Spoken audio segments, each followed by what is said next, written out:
Appreciate that very much. We'll call the meeting of the Glendora City Council to order at 7:02 p.m. And I welcome everyone.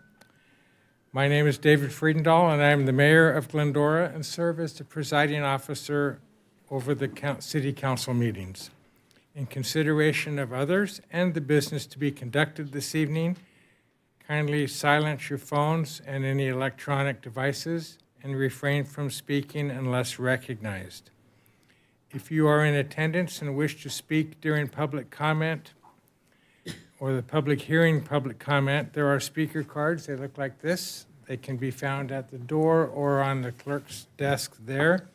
We ask that you kindly complete the card and turn it in prior to the end of the respective public comment period that you are addressing.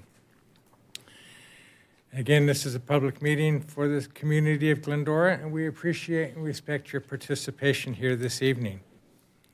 For the record, all members of the City Council are present and appear ready to do our business, and I appreciate that very much.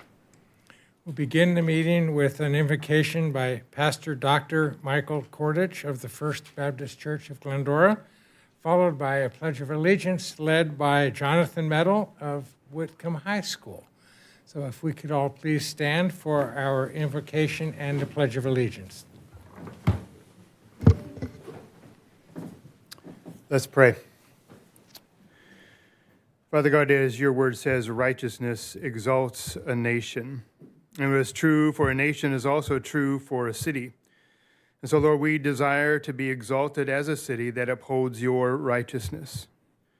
We want to thank you, Lord, for the great success of our Mayor's Prayer Breakfast and the inspiration it brought to many. We're thankful for Father Boyle and his inspirational speaking that touched many of us in many different ways. We also want to be mindful for the needs of this city, Lord. The community is gathering together tomorrow, and so we pray that you would be in the midst of those who gather, that those meetings would be full of grace and peace and thoughtful and respectful communication on how to deal with the needs of this city. Finally, Lord, I want to pray for our council members, that they would work in unity for the sake of our community, that you would grant them wisdom and grace they need to represent the people in accordance to your righteousness. And we do pray these things in Jesus' name. Amen.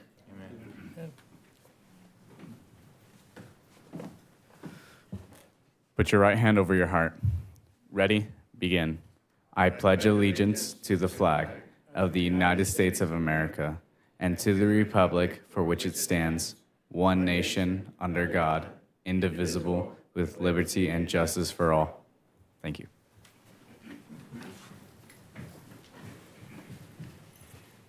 Thank you, Pastor Kordich and Jonathan Metal. Appreciate that very much.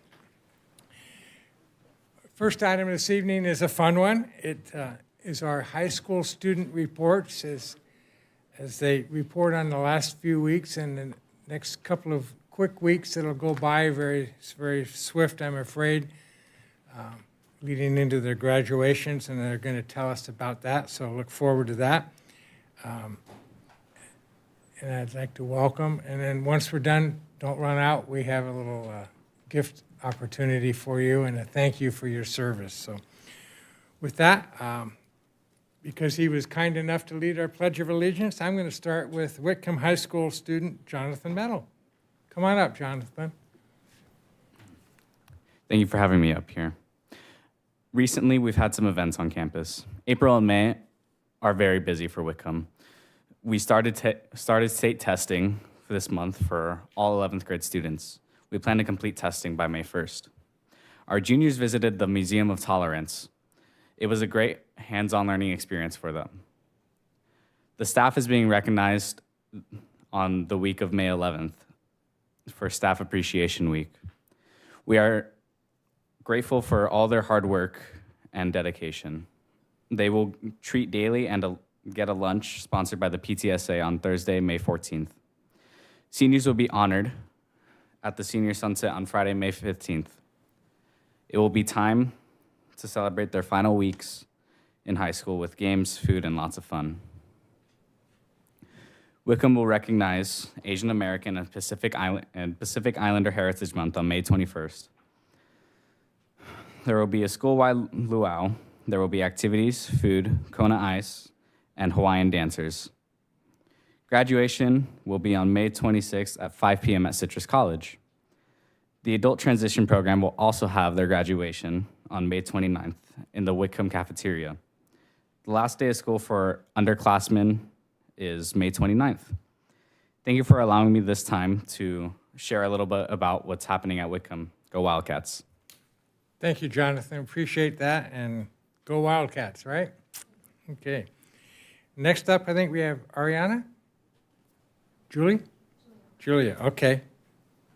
Welcome. Hi, my name is Juliana Santiago, and I'm from St. Lucy's Priory High School. So right before heading off to Easter break, St. Lucy's elected our 2026 to 2027 ASB, and we are very excited to see how well they will run our school next year. Additionally, we are in the middle of class office elections, regent ambassador applications, and Benedictine leaders, our campus ministry applications. This year, we had an overwhelming amount of interest in each of our leadership positions, and we are very excited to see all of our students wanting to help lead the school. After returning from Easter break, we held our first ever Entrepreneur Day, promoting our student-owned businesses, such as freshman Olivia Ruckett's Plant Grams, sophomore Angelina Holmes' 99 Salads, and junior Layla Adami's Lulu's Handmade Squishies.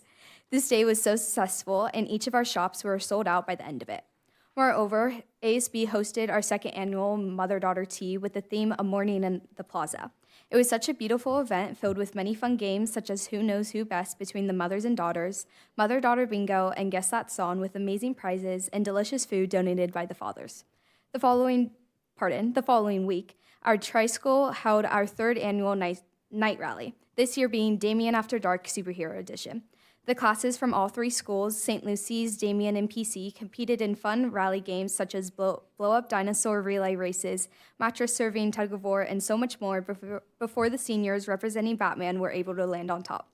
We also enjoyed performances from our Damien Spartan Spirit Squad, Song Team, and Dance Team. Next, on Saturday, St. Lucy's hosted an Ecology Day cleanup where volunteers came to our campus and helped clean up our school.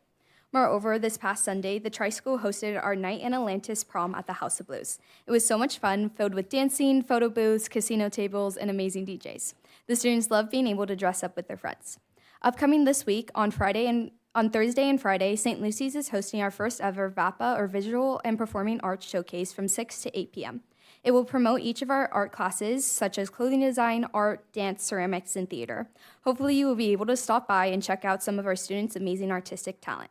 Finally, at the end of May, we will be having our Senior Activities Week, including their grad night, rose and candle ceremony, the baccalaureate mass, senior breakfast, and finally their graduation.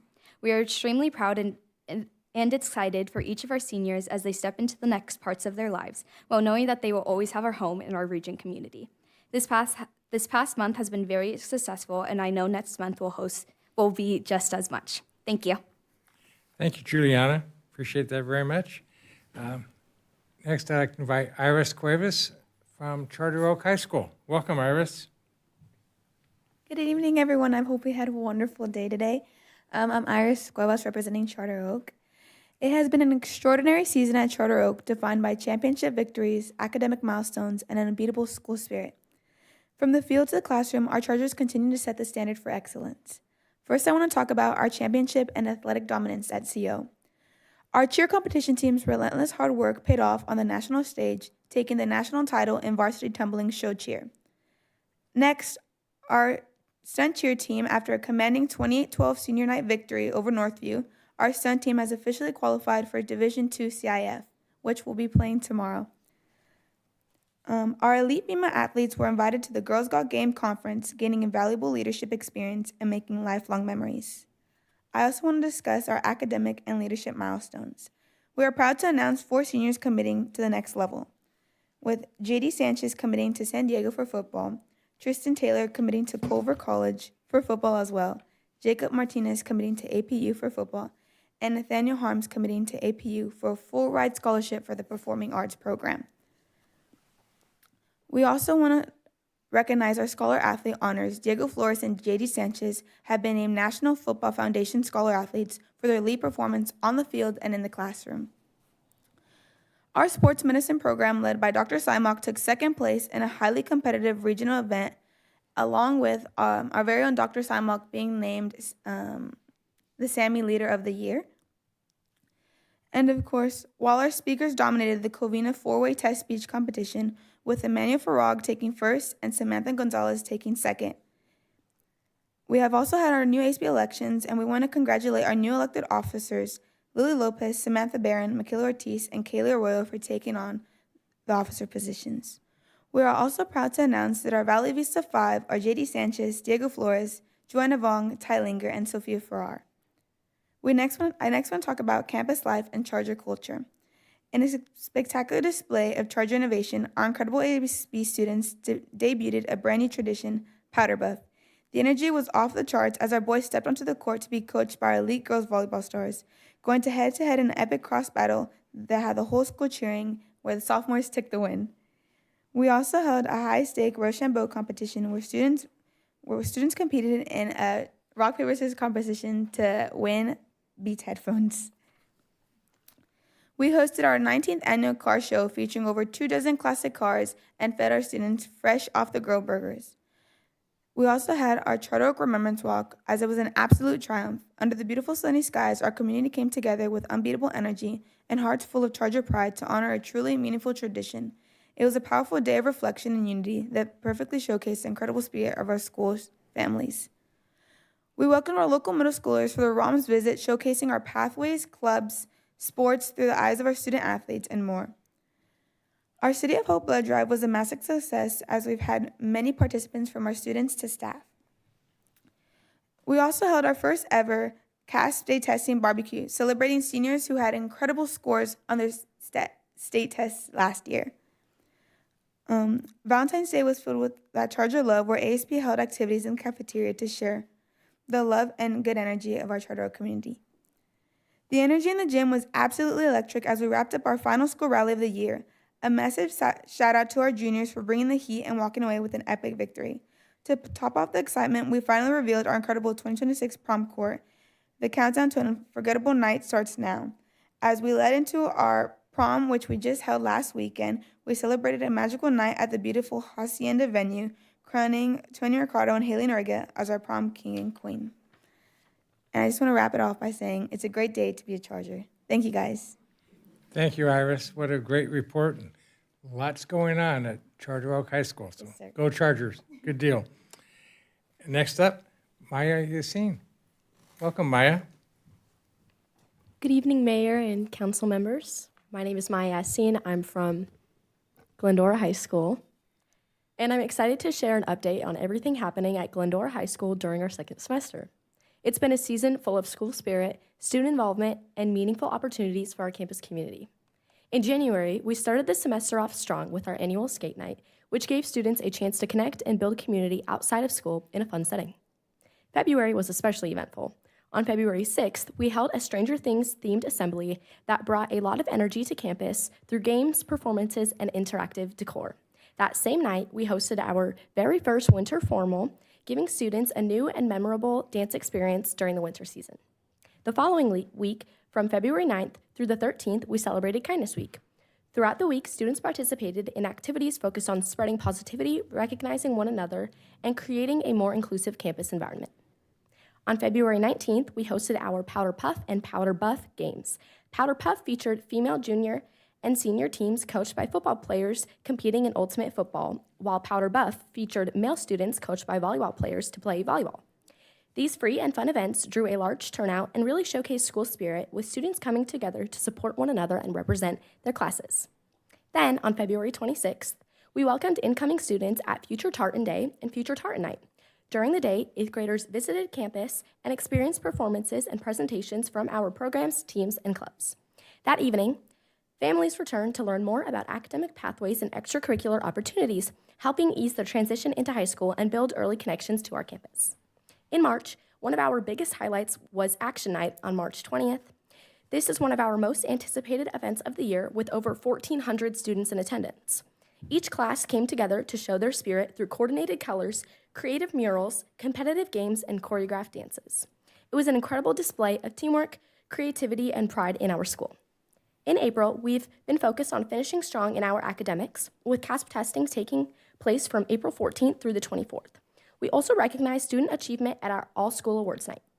Just this past weekend, over 800 students attended our prom at the Aquarium of the Pacific, which was an incredibly memorable experience. As we look ahead to the end of the school year, we have several exciting events coming up. On Thursday night, we'll host our annual art show, showcasing student creativity across our visual arts programs. From May 4th through the 15th, students will be taking their AP exams, demonstrating their hard work in college-level courses.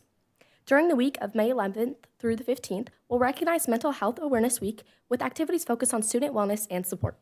And finally, we will celebrate and say goodbye to our seniors at our Senior Awards Night on May 21st, followed by the Goodbye Assembly, Senior Checkout, and Senior Sunset, all on May 22nd. Graduation on May 27th will honor the hard work of the class of 2026 as they move on to their next chapter. Overall, this semester has reflected the strong spirit, dedication, and involvement of our students. We're proud of the way our campus continues to bring people together through both academics and activities. Thank you. Thank you, Maya.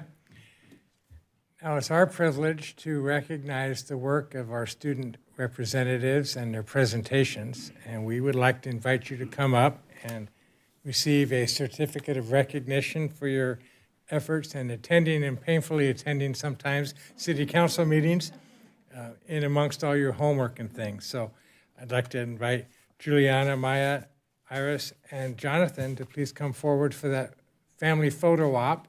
And I think we have a little gift bag for you on the way out. So come on up.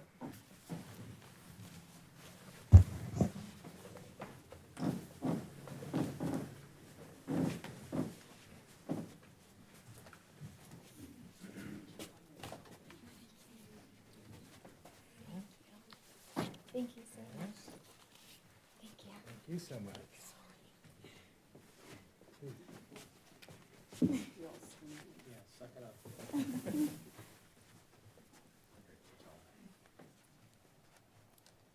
Will that work? Yes. 1, 2, 3.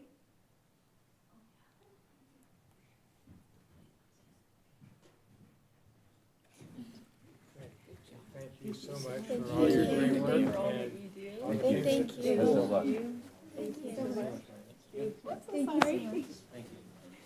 And Thank you. Thank you. Jonathan.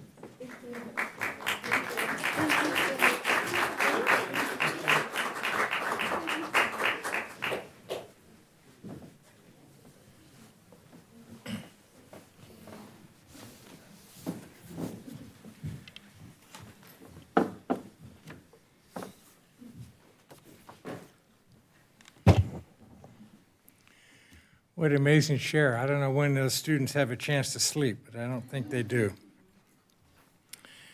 Okay, that brings us to an item to either reorder or add anything to the agenda. Does anyone wish to do either of those? Okay, seeing none, we will move along to public comment period. And I will open public comment and invite members of the public to address this legislative body.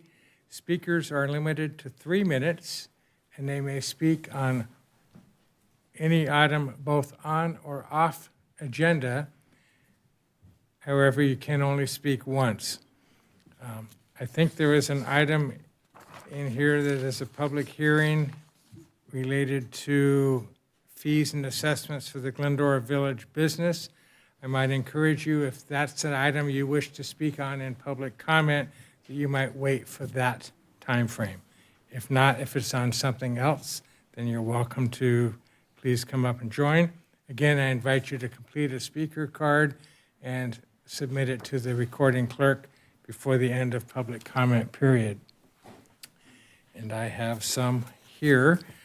So I will invite up in no particular order other than how I got the cards. So, Mr. Gary Boyer, you're up, sir.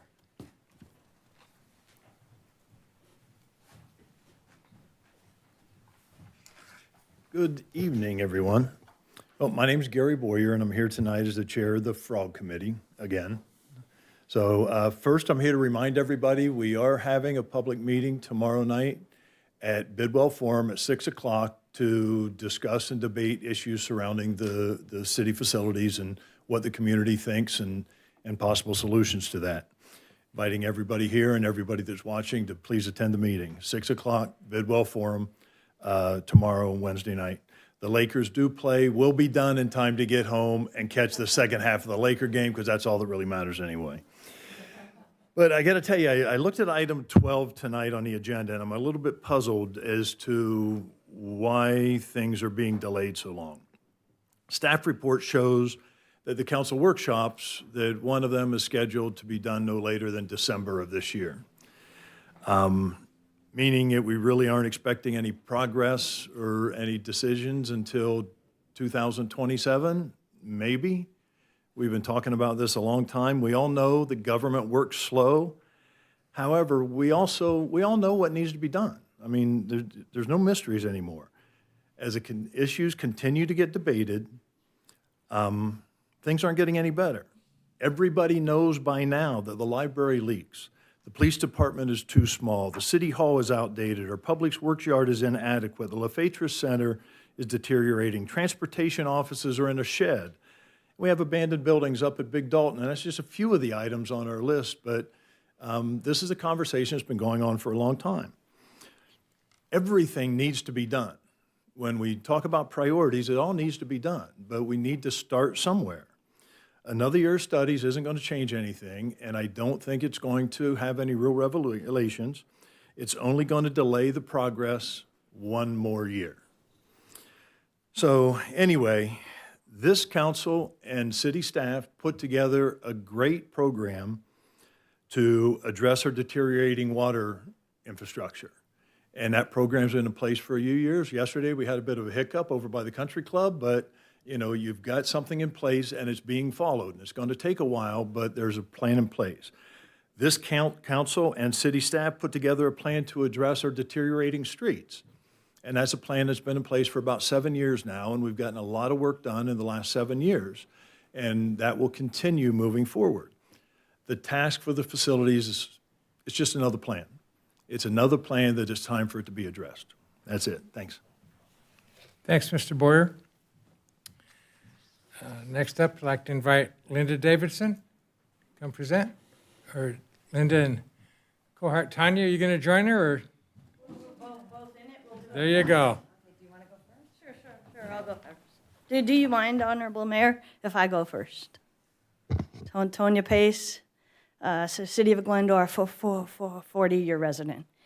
I'm here representing Glendora Pride in the Foothills as the chair. We have about a 10 to 15 member committee. This is our 5th annual Glendora Pride in the Foothills scheduled for June 6th from 4 to 7. It's a family event, and I know several of you have attended in the past, and I'm super excited and hope that we can see all of you and your families as well. So just a little brief background on Glendora Pride. We're dedicated to celebrating and supporting and empowering LGBTQ communities in the city here in Glendora, as well as the foothills, that fan says. So a little bit about me and my life. As a 40-year resident, I never would have seen a Glendora Pride event here in the city, and I'm beyond proud to participate and invite and interact with all of my neighbors, my friends, my family, as well as our community members. So I look forward to seeing each one of you here.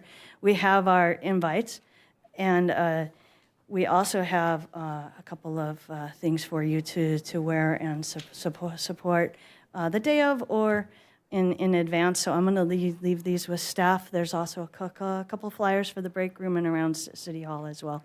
But we do have the invites, and I'm hoping that you will come out and celebrate the community, LGBTQ community. Our committee is made up, comprised of those that identify LGBTQ, families, allies, supporters.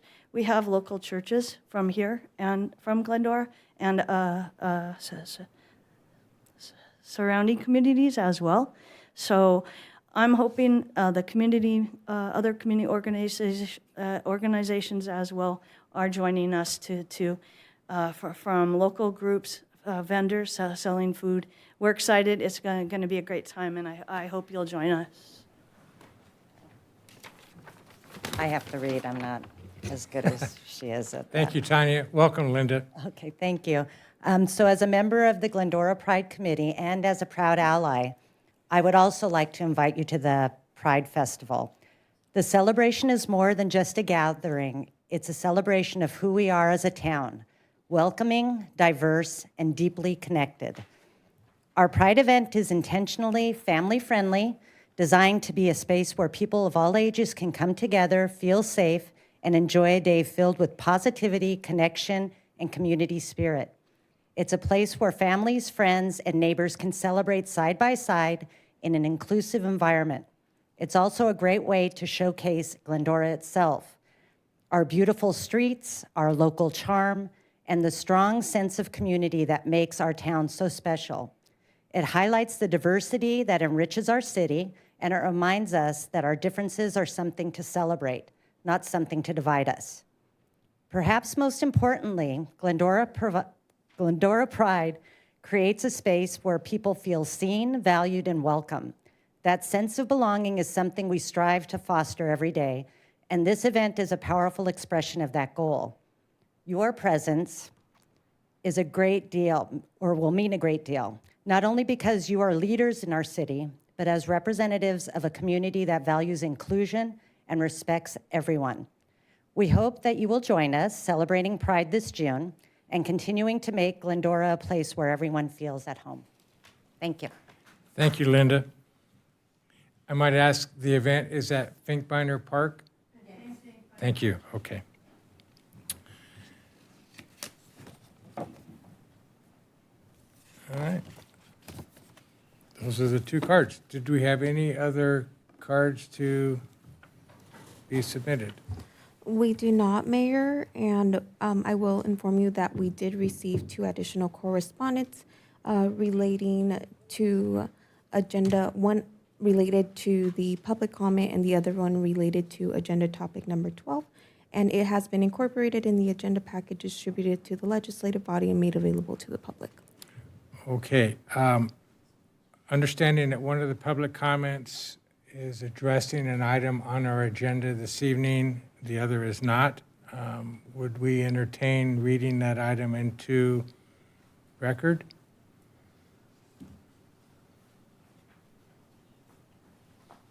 I'd like to invite that it be read. Is that okay with the consensus of the group? Sure.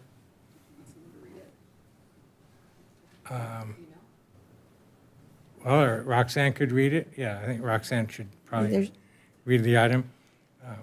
Would you kindly do so, please? Sure.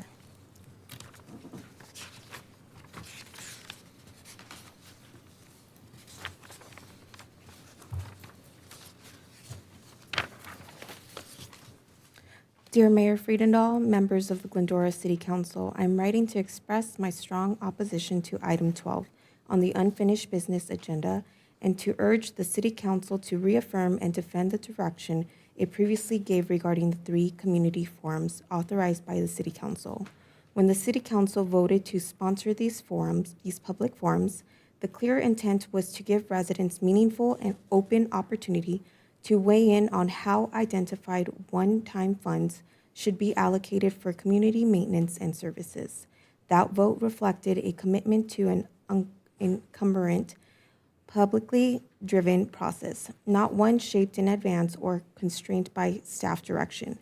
It is my understanding that the city manager has unilaterally designed and sought to control the scope and conduct of these forums without formal council direction to do so. I respectfully but firmly request the City Council to reaffirm this council's original intent that the planned forums be open and unfettered opportunities for public input without predetermined outcomes or managerial limits on topics or suggestions. Direct staff to serve purely in a facilitative and administrative roles, logistics notice, neutral facilitation, material distributions, not as substantive gatekeepers of ideas or as overseers imposing preconditions on what may be discussed. Require that forum agendas, outreach materials, and public notices clearly state the forums are open to all community ideas for allocation of the identified one-time funds and will not be restricted by predetermined options. Ensure neutral, impartial facilitation, council-appointed facilitator or independent moderator, so community voices can be heard fairly and not steered by staff or council preferences. Provide timely public access to forum materials, recordings, or minutes, and a transparent summary of community input for council consideration before any final decisions are made. The residents of Glendora deserve a process consistent with the council's majority vote, genuine engagement, transparent procedures, and no preordained limits imposed by staff. Please reject any staff actions or proposals that would narrow or bias the forums, and instead protect the right of the community to be fully heard as the council intended. Thank you for your attention to this matter and for safeguarding an open and accountable public process. Thank you, Roxanne. Appreciate that very much, and that will be entered into the record and available in the minutes once they are posted. Is there anyone else wishing to speak during public comment? Okay, then we will close public comment and bring it back to the members for statements and reports. Breaking protocol a little bit, I'd like to respond to the written request for public comment prior to bringing it back to the body. So this response was received. Mayor, if you're responding to the letter that was just read, I would advise you to do that at the time period when that agenda item is considered. Very good. Appreciate the recommendation. Thank you. With that, I'll continue my public comments and thank the team that did an amazing Earth Day, and it was a team. It was all the departments, the entire city, our community service partners. It was a lot of fun. It was a great day. We had it washed up before the day instead of on the day this time, so it was great. I hope that the community all was able to come out and enjoy that because it's a tremendous amount of fun. So once again, a huge success by our diligent team of staff members and just great folks. So thank you for that. With that, I'll bring it back and invite Karen. Thank you, sir. And, you know, one of the proclamations we're going to be talking about is recycling and organics. And as I shared with Danae on the way in, trying to be sustainable in those things in which I'm using. And on Earth Day, we appreciated Athens and all the other folks there to remind us that we're to be good stewards of the earth and need to do that on a regular basis.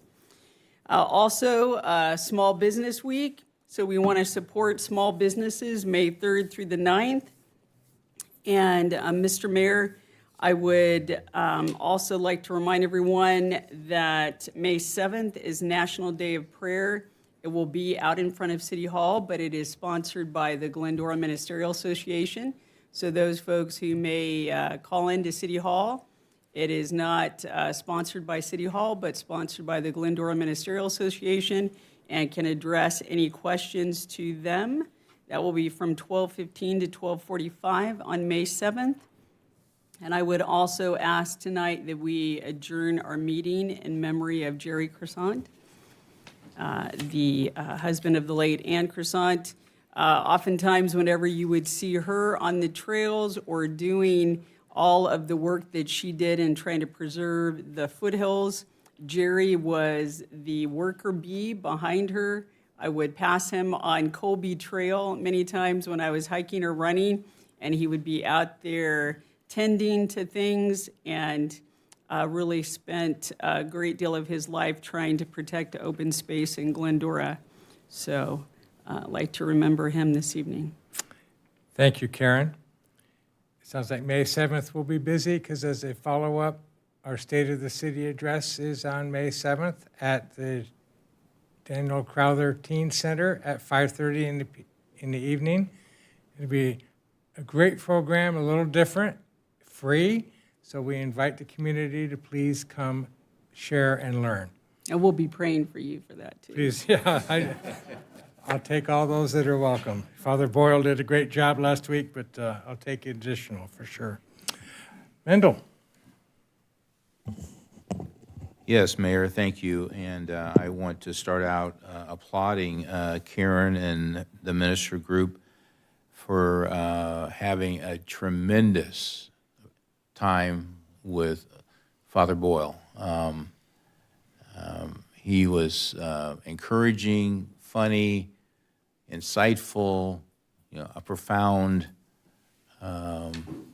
just great. And I think if we could capture him and have him start out every public gathering, we might have a better sense of outcome and unity. But Karen, thank you for heading that up. Mayor, great choice. So thank you for that. And Moises, I'm going to have you come up because I want to say something about our leaks. So I have one more thing and then you. I want to applaud the district board of that oversees our schools for naming Rod as principal at our high school. I've known Rod for 30 years plus as a coach, mentor of kids. He coached my son when he was a football player there. Rod is just a great guy, bleeds red and black. I don't know if any of you were students there. I think there are some students here now cramming in their civics class for being here. He had a difficult job during some of the tenure there because he was the guy that you never wanted to get a call slip for because he was the guy that gave out the penalties for doing like knucklehead things that high school students do. But he is a great choice. I want to applaud District Board for naming him, and great job. Moises, so some of you have heard we had a what I would call a major water leak, a blowout cast iron 12-inch line that exploded, from what I've been told. And Public Works worked for 30 hours straight, along with county and other groups. SC Gas was there. I bet that Athens was there because they're always around stuff that blows up, and then there's rubbish and there's stuff that has to be hauled away. So I'll even include you. I don't know if that's true or not. But I just want to say thank you to the women and men that were called in, worked late. It was cold and windy, and water and mud are not conducive things to make that fun. And it's overtime, but who cares? I mean, after a while, you just get tired of digging and slugging through the stuff. Today, the water was turned back on, was tested. Everything is great. Everything is well. And I just want to say thank you to each one of them. And Moises, could you just give a little bit of an update on the length of pipe that we had to replace and maybe some of the other key points? Sure. Approximately 2 o'clock or thereabouts, we started receiving a number of phone calls from residents in the area experiencing kind of a dramatic drop in water pressure. So staff was dispatched to the area to drive around to see what they found, and what they found was wasn't quite a geyser, but it looked like a river traveling westbound on Country Club. A substantial amount of water was coming down the street. What resulted, as you indicated, was an existing pipe that was installed in 1967, cast iron pipe, 12 inches, blew a 4-foot segment off its side. There was a pretty substantial sinkhole as a result of that. The water actually was of such pressure that it lifted the entire asphalt of the intersection by about 3 inches, pushed all the debris and fairly large-sized rocks off to the side under the asphalt into the sidewalk, and unfortunately onto driveways and landscaped areas for a lot of residents on Country Club Drive just west of Amelia. Once we were able to turn off the water, work began immediately, as you indicated. We called in. We made a call to the facility where we purchased our pipe, told them to deliver the pipe immediately. It was a 15-foot segment of pipe that was ultimately replaced. We had LA County Sanitation District, because of an existing sewer line immediately adjacent to it. They came out immediately, looked and inspected their sewer line. We had Utilities Quest come out to make sure we weren't going to dig in an area where there were other existing utilities. SoCal Gas responded, and also want to give a shout out to Linneo Shields, who helped kind of elevate this issue to get them out as quickly as possible. It makes a difference when we use heavy equipment to dig the holes as opposed to shovels. That increased our ability to get into that area more quickly. We called in our contractor, Big Ben, which is on our emergency call list for this type of work, as well as Paveco. All of them responded within a couple of hours, took initial measurements of the area, and so we were able to get a Big Ben construction crew out in the middle of the night. So we actually ended up platooning city staff. We had city staff there for a number of hours. We sent one team home to rest up. One team stayed on site. Big Ben came in, provided relief. The second team arrived in the early hours of the morning, city staff, and then followed up by the second team again, who had a few hours of rest by that time. As of about an hour and 15 minutes ago, the intersection is completely open to through traffic. Paving was water was restored at about 7 o'clock this morning. It took us a couple of hours to repressurize the system.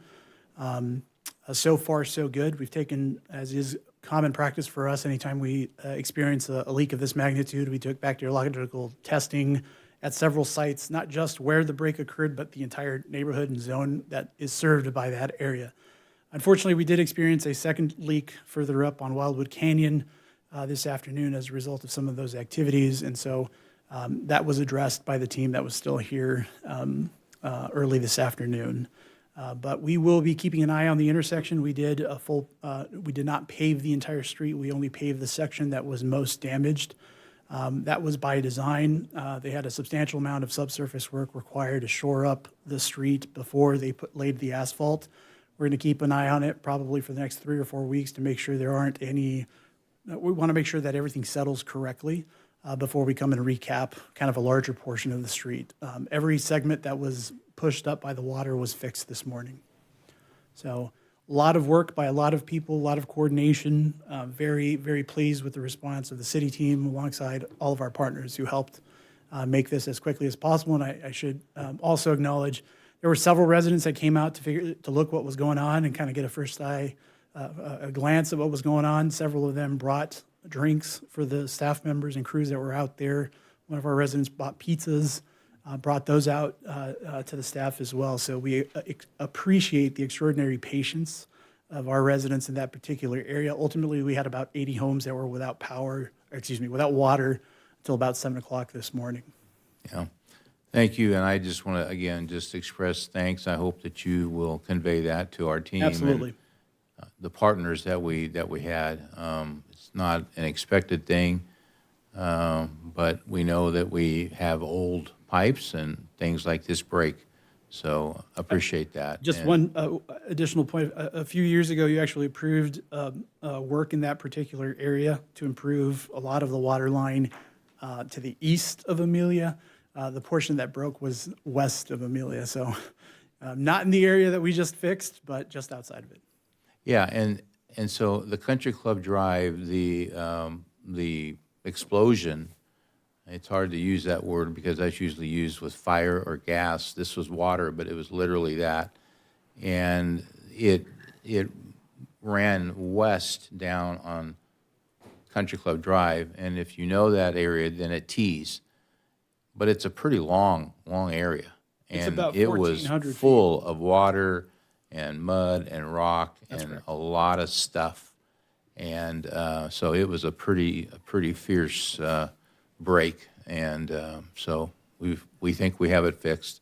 And thank you for saying why it's covered but not covered, because people will drive by and say, oh, the stupid city, they didn't even complete the job. And we purposely didn't complete it because we wanted to, settle and be right, and then we'll come back and do it. So thank you for saying that. Yeah. So anyway, thank you, and that's all. Thank you, Mendel, and thank you, Moises. Thank you. Michael? Thank you, Mayor. The prayer breakfast was amazing. Father Boyle did a great job. Leave it to a Catholic to make you laugh and cry all at the same time. He did a really good job. For those that have been paying attention this last year, the legislature passed SB 79, housing is an overlay by the state for a quarter mile, half mile, roughly, around the stations. And so the Council of Government, COG, which I'm part of, put a subcommittee together, an ad hoc, and we met today, and I was appointed to that committee. And we went over some of the issues. We just started the process. We elected a chair, co-chair, and we had our legislative analyst from Sacramento give us a report, and a lot of information. And what was really amazing is that there are so many different housing laws out there that the SB 79 references. And so if you pull on one string, something else happens, and it's really quite annoying, if you will. And so what's happening is that it looks like that the governor may postpone this because they haven't figured out the maps yet. And they're supposed to have them done, I think, by the end of June. And it looks like it might be in the May revise that he may do that. We're not 100% sure yet. And they're circling around for some possible lawsuits against us as well because of HCD or interpreting things that aren't necessarily in law. And so there might be some groups coming out and opposing this. Don't know where this is going to go, but it affects all of us because it is a housing overlay. And there's some issues that were brought up today as well that we haven't gotten into about the seventh element, the next housing element that's coming up, that there might be some interpretations that we didn't anticipate that will affect us in possibly not a good way. So that's my report. Thank you. Well, you're just full of good news tonight. Thank you. Shauna, welcome. Thank you, Mr. Mayor, and a quick thank you to our student reports. I cannot believe that we are talking about graduations already. That's just wild to me. It's been a busy couple weeks. Last week, some of us had the opportunity, or all of us, I think, had the opportunity to participate at the volunteer luncheon at the La Fetra Center, and that was a lot of fun. Thank you so much to all of the hardworking men and women who help staff the La Fetra Center and do all the hard work over there. We really appreciate you. This weekend, we had the in-person dirt camp sign up that I was there participating in that to sign my own kid up, and it went so well. So thank you. I think Annie's here. It was a really great process. I was a little apprehensive at first when I saw we were going to try to squeeze that all in person, but it was actually really efficient, went really quickly. So hopefully that worked out well for the city. Yesterday, I had the opportunity to pop into a bid meeting here at the Bidwell Forum, and was happy to see that they decided unanimously to proceed forward with a farmers market that'll be taking place in the village. I think they are hoping for Wednesday nights, so there's some planning still that needs to happen, but that's one of the things that our community has been asking for a long time. So I was happy to see that is going to happen. Next week, I will be out in the desert for my Southern California Association of Governments annual conference.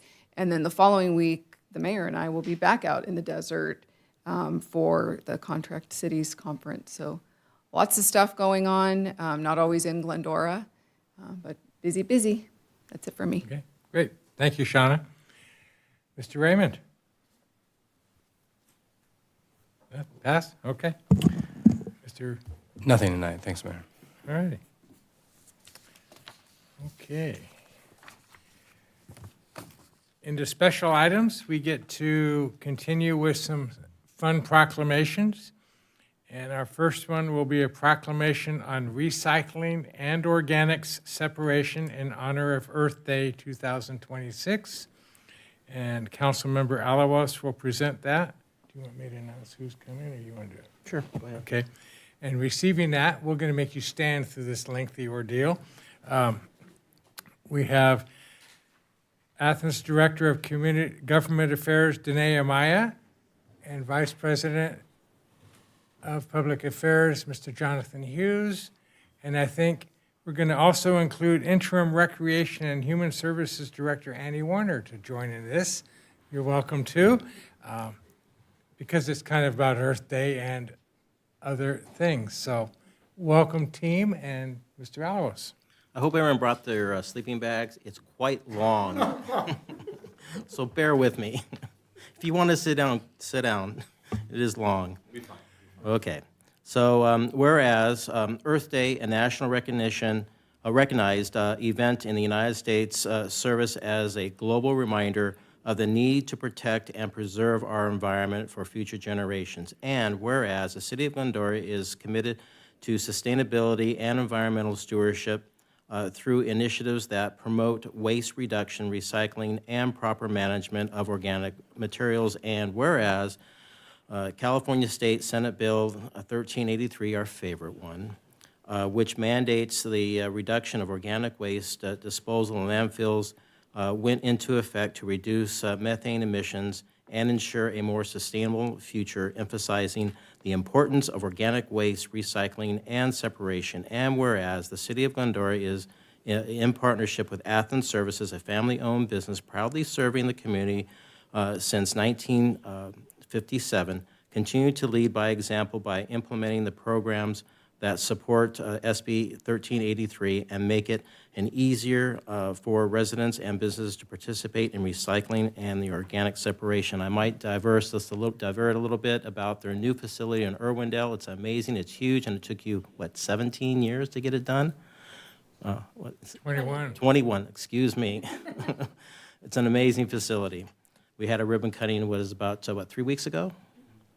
Whereas Athens Services has been proudly serving the City of Glendora since 1991, that's a long time, providing waste management services that align with the state's sustainability goals and enhancing the community's efforts to reducing recycling and properly managing organic waste. And whereas the separation and recyclables and organic waste plays a critical role in reducing landfill waste, conserving natural resources, and lowering greenhouse gas emissions. And whereas the City of Glendora recognizes that by separating recycling and organic materials from trash, residents, businesses, and the city facilities can actively contribute to a cleaner, green, and more sustainable community. And whereas the city encourages all residents to participate in recycling and organic separation efforts by properly sorting their waste and designated bins for recyclables, organic materials, and trash. And whereas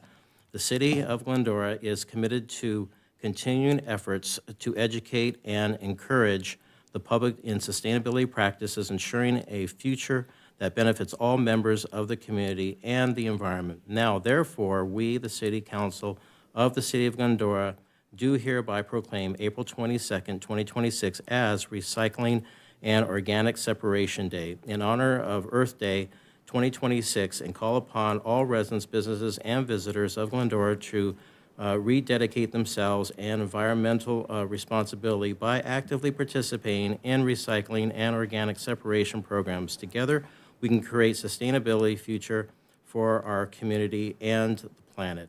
In witness thereof, the mayor has unto set his hand and caused the seal of the City of Glendora to be affixed this 28th day of April 2026.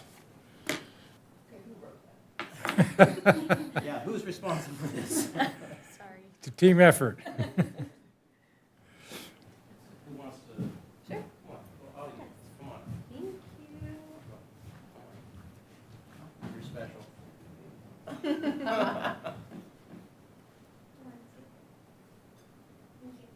All right. Sure. Yes.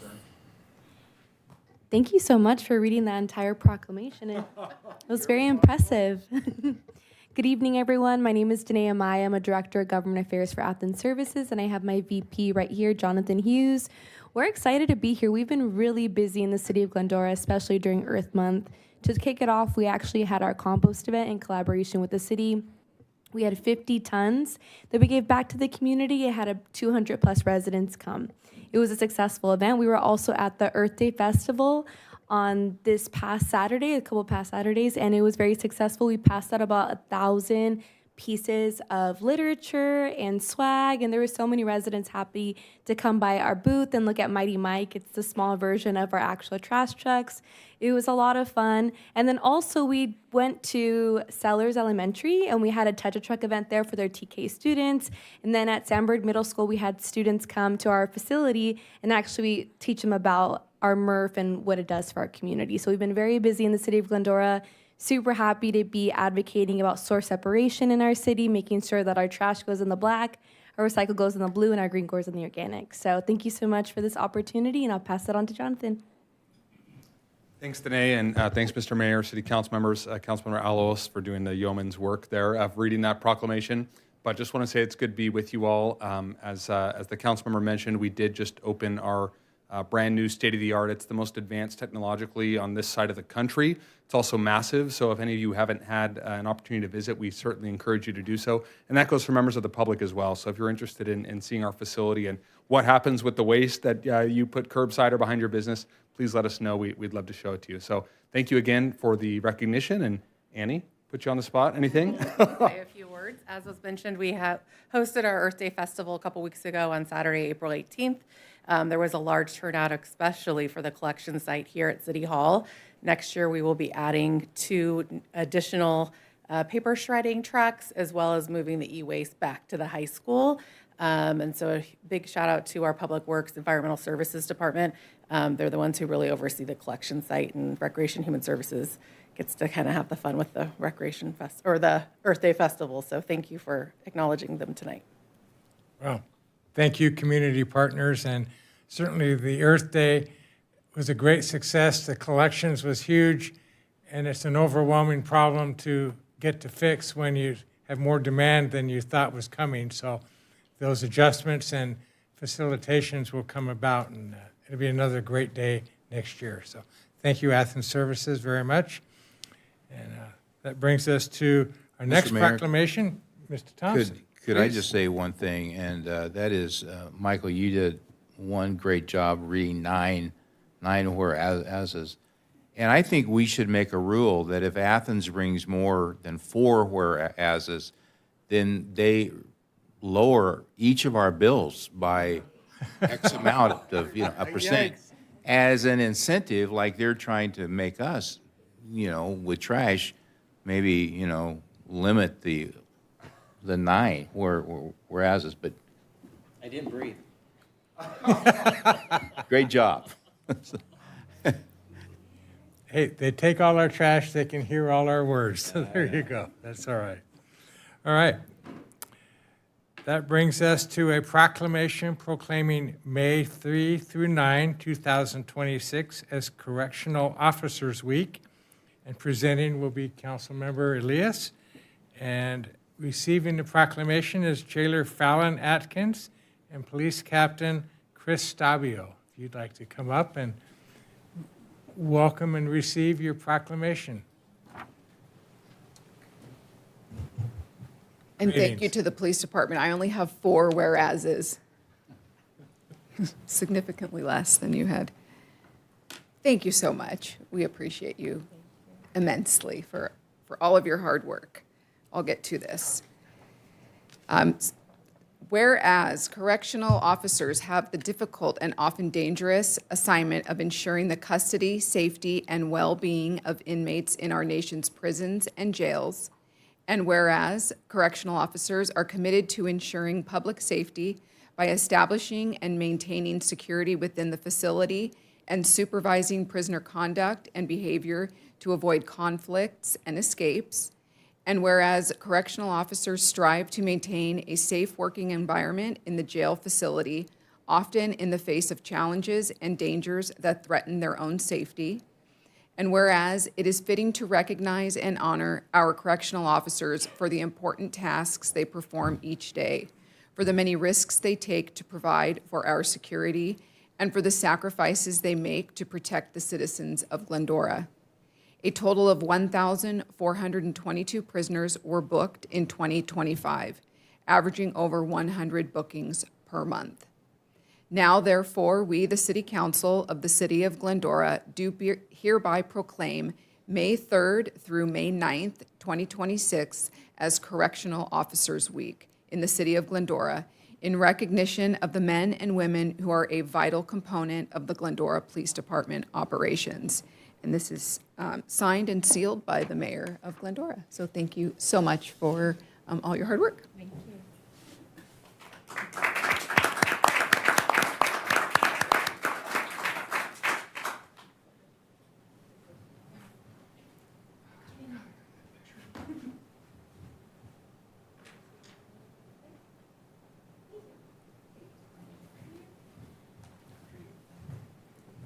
Good evening. I'm Fallon Atkins. I am one of your guys' jailers, one of 5 actually.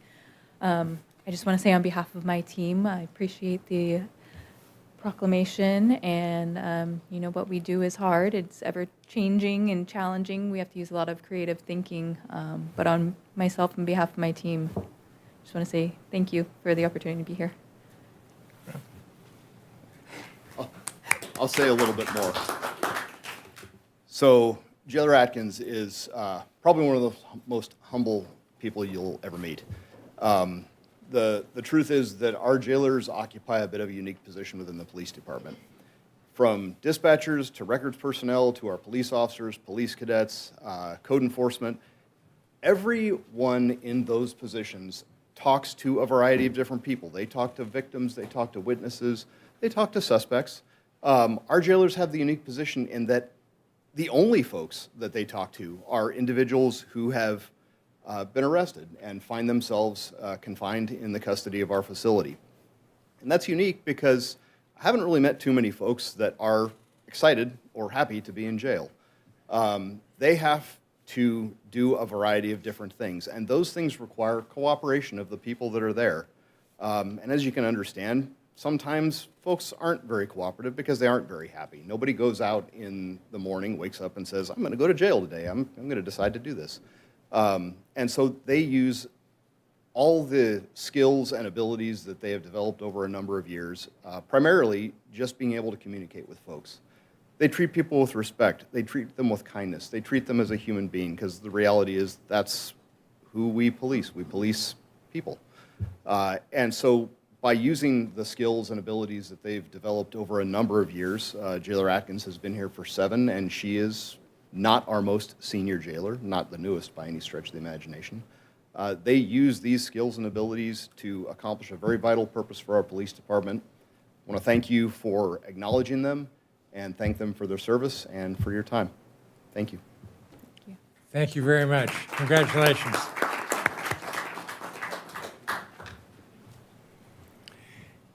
And one more proclamation this evening, claiming May 3 through 9, 2026 as Municipal Clerks Week, and request Councilmember Thompson to read the proclamation and invite Deputy City Clerk Records Manager Roxanne Brasida and Senior Office Assistant Tori Tevelo to come receive.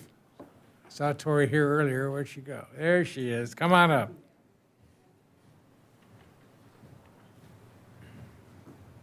Mr. Thompson.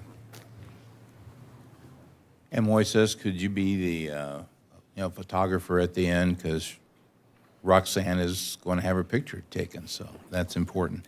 Mr. Mayor, thank you, and I want to say thank you for allowing me to honor you guys, to celebrate you guys.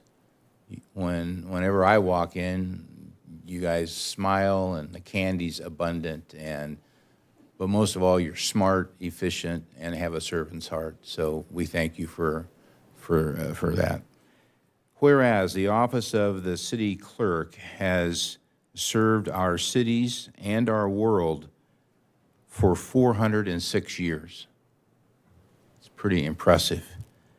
Our team has served us for 115 years. And at one time, it was an elected office. I'm sure that Kathleen and all of you thank whoever made that change within the law, because elections can be a challenging thing. Whereas the office of the city clerk is the oldest among those that serve our public. I'm not saying that you are the oldest, the office is the oldest. It goes back to 16001. And record keeping has, been traced as far back as 1605. City clerks really became a part of the fabric of what our government is in 1710. And so the office that you serve in and that you run has a legendary part of our government. Whereas the office of our city clerk is a vital one, standing with the public in allowing them to obtain all kinds of information, both from city, county, state, and national. Our office core team is made up of 4, and then there's 3 additional folks that support you, and we thank you for the 7 of you for staying the course and doing the tasks that you do. Whereas the city clerk has pledged to be neutral and impartial in giving equal service to all, and we thank you for doing that. I'm sure at times that it is hard, but we appreciate that. Whereas the city clerk serves as the information hub, and that's really true, in terms of giving data, requests, and everything out to people that walk in and say, hey, I'd like a copy of, this. The office serves about 300 to 400 requests every year for public records and answers thousands of phone calls, texts, and walk-ins, and do a tremendous job in doing that. Whereas the city clerks continues to always improve your service and the status that the office has in terms of trust. This is done through going to a lot of workshops and seminars, educational things, and our city clerk right now is at one of those, so that she can come back and mentor the team and do everything well. I believe I'm at the last one. Whereas the city clerk is recognized because of the accomplishments that you do each and every day to serve a variety of needs. I'd like to point out just a couple things that you do. You do an amazing job of facilitating passports. I don't know, there's people here that may not even know that we do those, but you do between 600 and 700 passports every year. And I want to say thank you for all of that work. You also do a lot of things regarding elections and Public Records Act and legal things. You're confronted every year with somewhere between 5 and 15 significant legal changes from the county, state, so forth, that you have to do. So there is so much that you do, and so with that, it is great to be able to say that we want to pause, say thank you, and say that May 3rd through, May 9th is a week where we can celebrate you and say thank you for, everything that you've done. And with that, we want to express our special thanks to the city clerk, our very own, who usually sits right there, but she's off at a seminar being trained. And Mrs. Sussman is a great clerk. She calls it for what it is. The only thing that I don't like about her is that she's a Kings fan, and I'm a Ducks fan. So, just take her for what it's worth. So with that, I am honored to say that the mayor has set his hand to our proclamation declaring this day, the 28th, and saying that next week, May 3rd through May 9th, is a week that we celebrate you and your excellent service. And I would ask that everybody give them a round of applause. Thank you.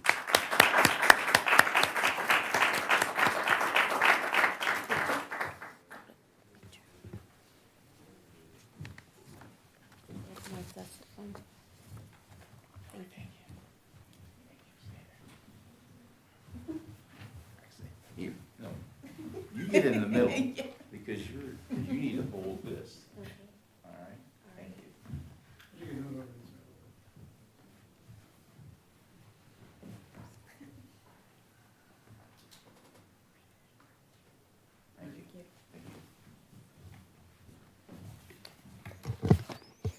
Good evening, Mayor and City Council. On behalf of the City Clerk's team, thank you for recognizing Municipal Clerks Week with this proclamation. Serving the City of Glendora community is an honor we deeply value. The work of the City Clerk's office often happens behind scenes, and it plays a vital role in keeping our city running smoothly. From maintaining official records to assisting community members at the counter, including providing passport services that help connect our community members to experiences beyond our city.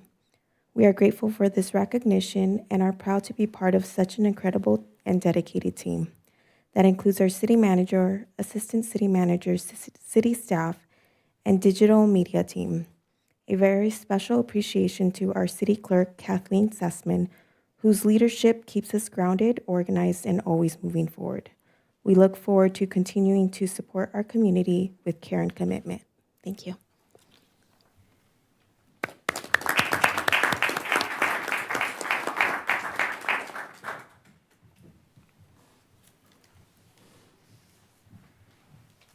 Great, thank you all.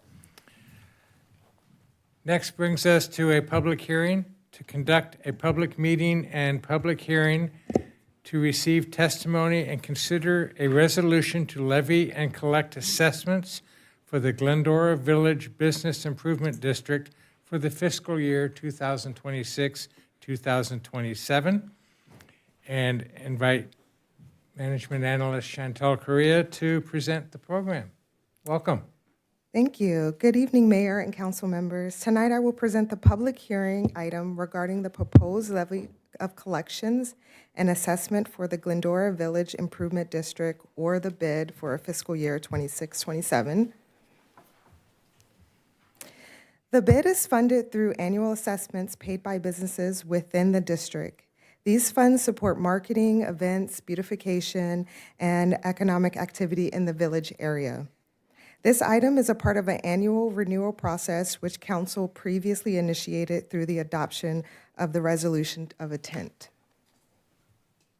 Early this year, the bid board approved both annual budget and annual report. In March, City Council adopted the resolution of intent, and notices were mailed out to all affected businesses. Tonight's public hearing is the final step of this process and provides the opportunity to receive public comment and tabulate any written protest. Under state law, the assessment may proceed unless the written protest presents a majority of the proposed assessments. Staff recommends that City Council conduct the public hearing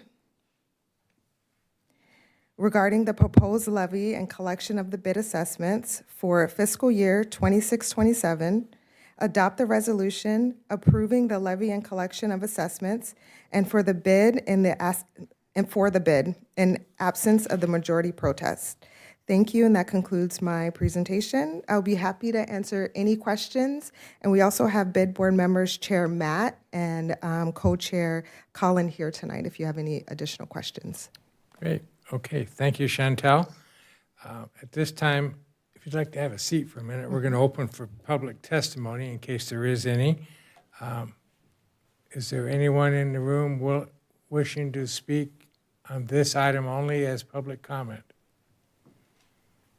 Seeing and hearing none, we will close public comment period and bring it back for discussion of the council. Karen. No questions or comments. Thank you. Mendel?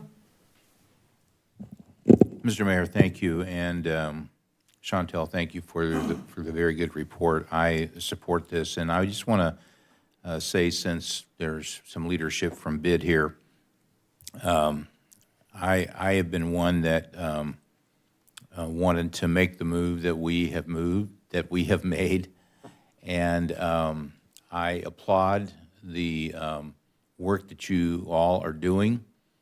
You're stepping up. You're being bold. You're doing some good things. Thank you for that, and I thank you for the budget that you gave us a month ago or so, and you're covering cost and maintaining the reserves which you have, and I appreciate that. Thank you. Thank you, Mendel. Michael? Just one quick question. Do we receive any protest votes as of late? We have received one, and we will go ahead and do that right after our discussion. and Okay, deliberation. thank you. Shauna? Nothing from me. Okay. And I will echo the comments. I thank and recognize Matthew Davis and the team for their leadership and direction and guidance to bring some great successes for the bid. And we look forward to and are encouraged to support the activities and events. We heard about a farmer's market coming to town, which we're finalizing some of those details, I understand, but that looks exciting. So congratulations on the work, and thank you for being such a great community partner. All right. At this time, I will ask for tabulation of the ballots and report out, please.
We received one protest, and the business name is Easy Fix Glendora.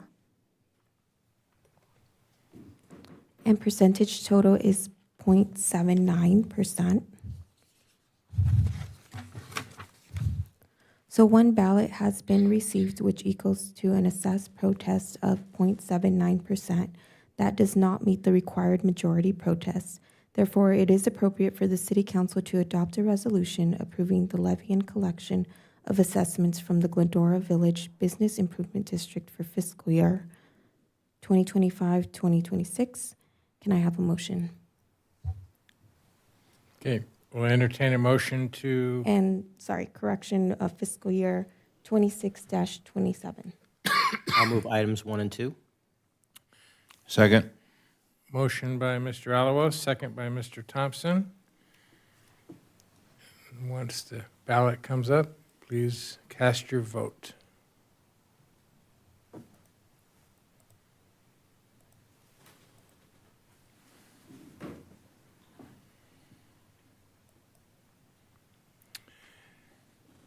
Item passes unanimously 5-0.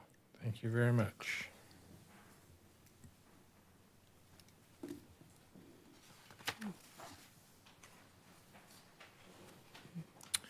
This brings us to the consent calendar, items 7 through 11. Items on the consent calendar will be enacted by one motion without individual discussion unless a council member has requested it be removed for separate discussion. Does anyone have any questions or wish to discuss an item on the consent calendar? I have one question. Mr. Alalos, please. No, I just, a statement. So, but I support it all. Yeah, So I just wanted to, I talked to Kyle this morning. As the practice that we all have, we brief each of us during the week. I was here at 8:15 and didn't leave till 10:30. And part of that was talking with Kyle about LAF or LEAF. I'm not Leif. sure how it's said. Leif. Leif. Leif. Okay, I screwed it up like entirely. Local Agency Investment Fund. Yeah. So I asked him what that was for, and it's a cash account, and it's yielding 3.5%. Is that what you said? I believe you said 3.8. 3.8. That's even better. You know, I'm glad to be wrong when I'm low and don't oversell it. So thank you for allowing at least me to know what this is and the amount of money that's in there and what the good yield is. And that's a really good yield for cash. So thank you. That's all. Okay. Thank you. I just want staff to go out and explain the reason for the extension, because all the different modules that we're putting into the Tyler system, and we're trying to get this implemented, just so everyone understands that this is not something we've been implementing for quite some years. Is this for the CPA firm?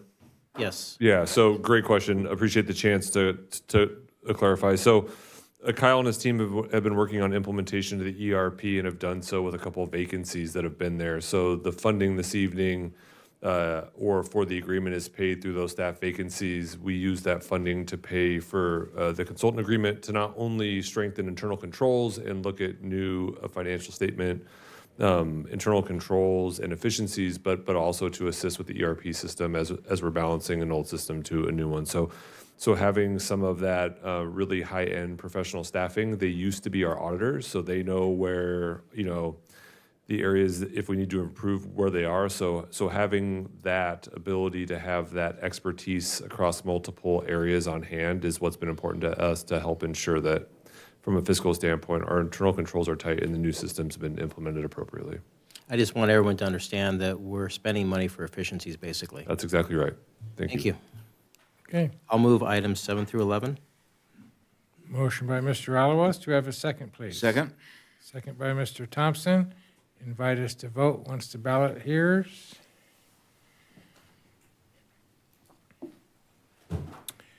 And the consent calendar passes unanimously 5-0.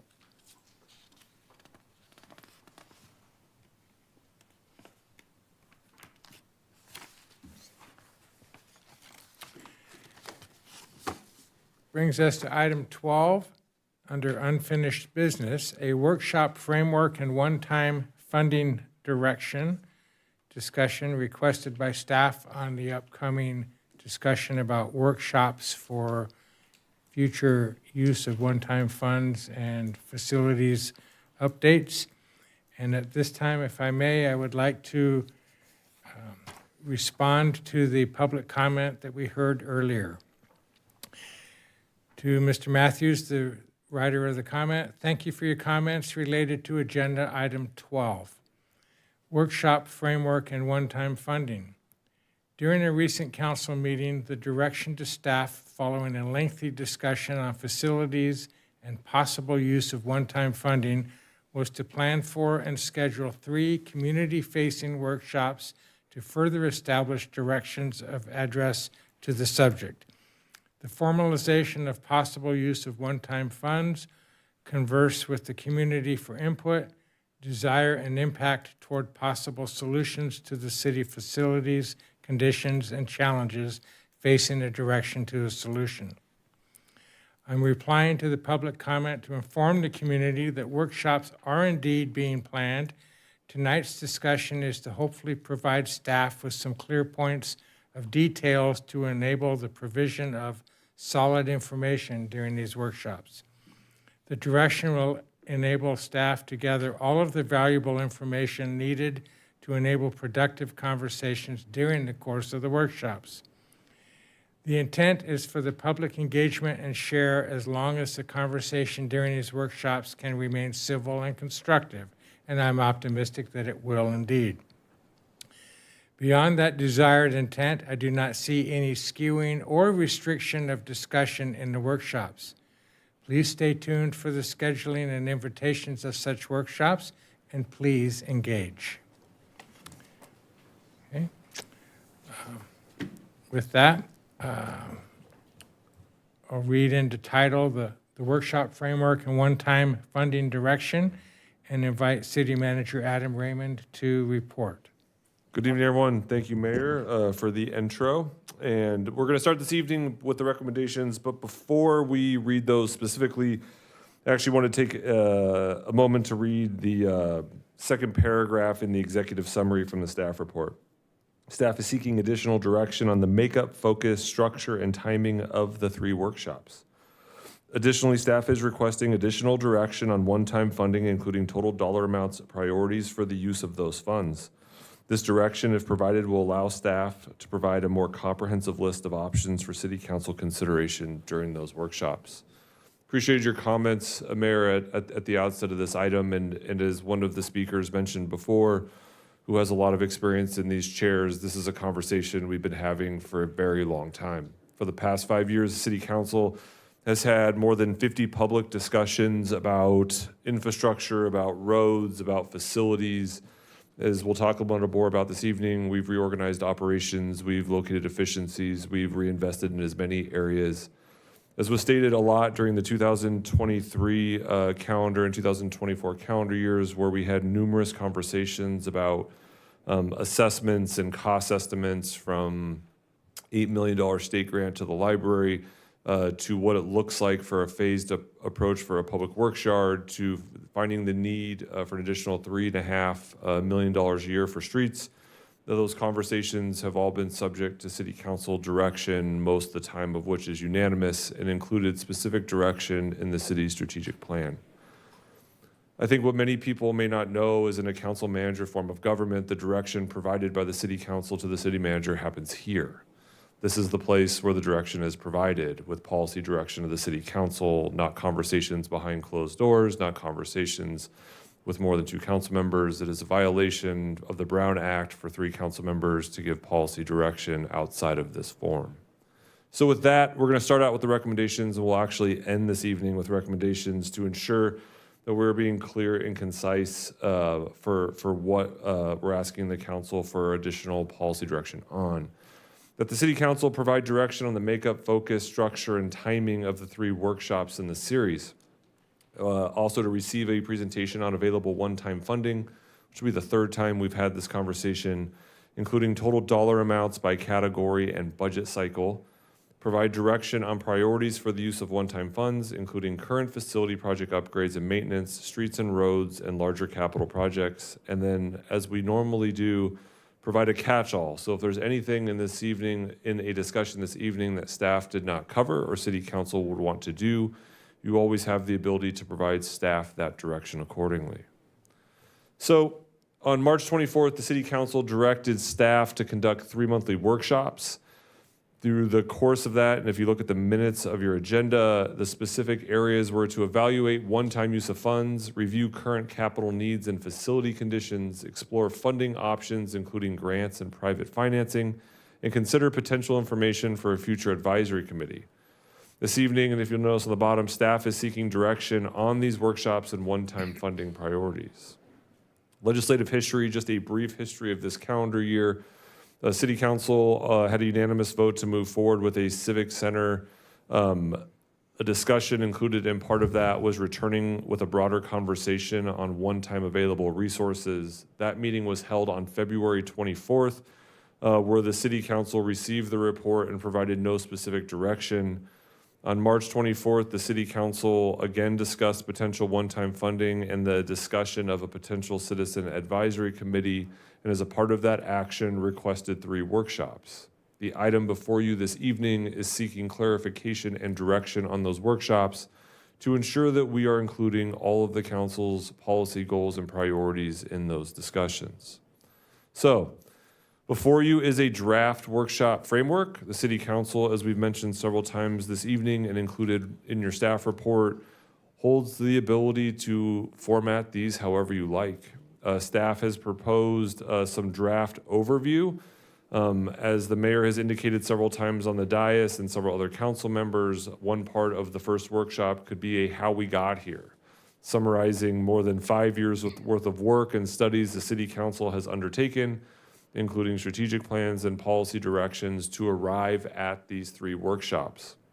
As part of that workshop, one of the first items that City Council may want to consider is one-time funding. Potential outcomes in that first workshop could be specific dollar amounts for one-time funding and a list of adopted specified projects that City Council would like the city to pursue utilizing that one-time funding. Included in this would be timelines. Based on available resources, that workshop could happen pretty quickly. We're saying no later than June of 26, but between May and June. Workshop 2, no later than September 26. There has been a lot of conversation on the dais and further conversations we've had about the city's major capital issues. I think it goes without saying that the vast majority of our studies and council direction and money spent so far has been with the library and public works yard. City is currently undertaking an update to the 2023 structural assessment with an updated 2026 structural assessment through an independent third party that will provide cost estimates, updated structural findings, and will include specific calculations done in the 2003 and 2004 structural and seismic work, as well as structural analysis done in 1983 and another structural analysis done in 1988. This independent third-party review from a structural engineer will provide updated cost estimates. We anticipate that this will be done sometime in the July-August timeframe, which would allow staff to come back in September. There was quite a bit of discussion at the last public meeting about the public works yard. City Council has previously authored the development of construction documents for an estimated project in the $12 to $15 million range. In order to allow staff time to look at environmental and phasing possibilities, we're working with the consultants on what something like that could look like. That has the same similar timeline to the library, where the City Council will have an independent third party that is providing us with updates on potential for both a phasing and or total dollar approach. Additionally, any follow-up from Workshop 1, we anticipate City Council will probably give lots of direction to staff during these workshops. Staff will need time to be able to come back in a complete form with those areas. Again, no later than September, fully appreciative of the comments earlier about waiting. I don't believe staff views the City Council's ability to provide individual direction during these workshops. So City Council, depending on how it is agendized, can obviously make specific directions and actions during either of these workshops. Third workshop, the City Council contemplated. Not only does it have follow-up from Workshop 1 and 2 and implementation of next steps, but revisiting the conversation on a potential future advisory committee, and again, talking about if the City Council wishes to move forward with one, what the scope, structure, and timing of that would be. This would also be a great opportunity to discuss grants, land sales, what issuance of debt looks like, and any other funding or reprioritization options the City Council wishes. We used a December timeline here as we get closer to the fall. We want to make sure that we're understanding of holiday schedules, and during the summer, the city typically takes a summer recess from council meetings, and council members and other staff do have vacations planned, so we want to ensure all relatively parties are here. Again, City Council could request that these meeting dates be changed, any of the items here be changed. Again, workshops 1 and 2 and 3, this provides some general guidance based on the previous direction by City Council. Available one-time funding. So this is a summary that was provided in February of 24. I think it's important that this is a summation. These totals are additive from multiple funding sources, including Measure E and Z, the general fund, pension set-aside funds, and a Glendora Unified School District Joint Use Agreement fund. Attachment A in your staff report provides a by-budget cycle, 25 to 27, 27 to 29, and 29 to 31 individual amounts. And this is just a summation by category across those fiscal years.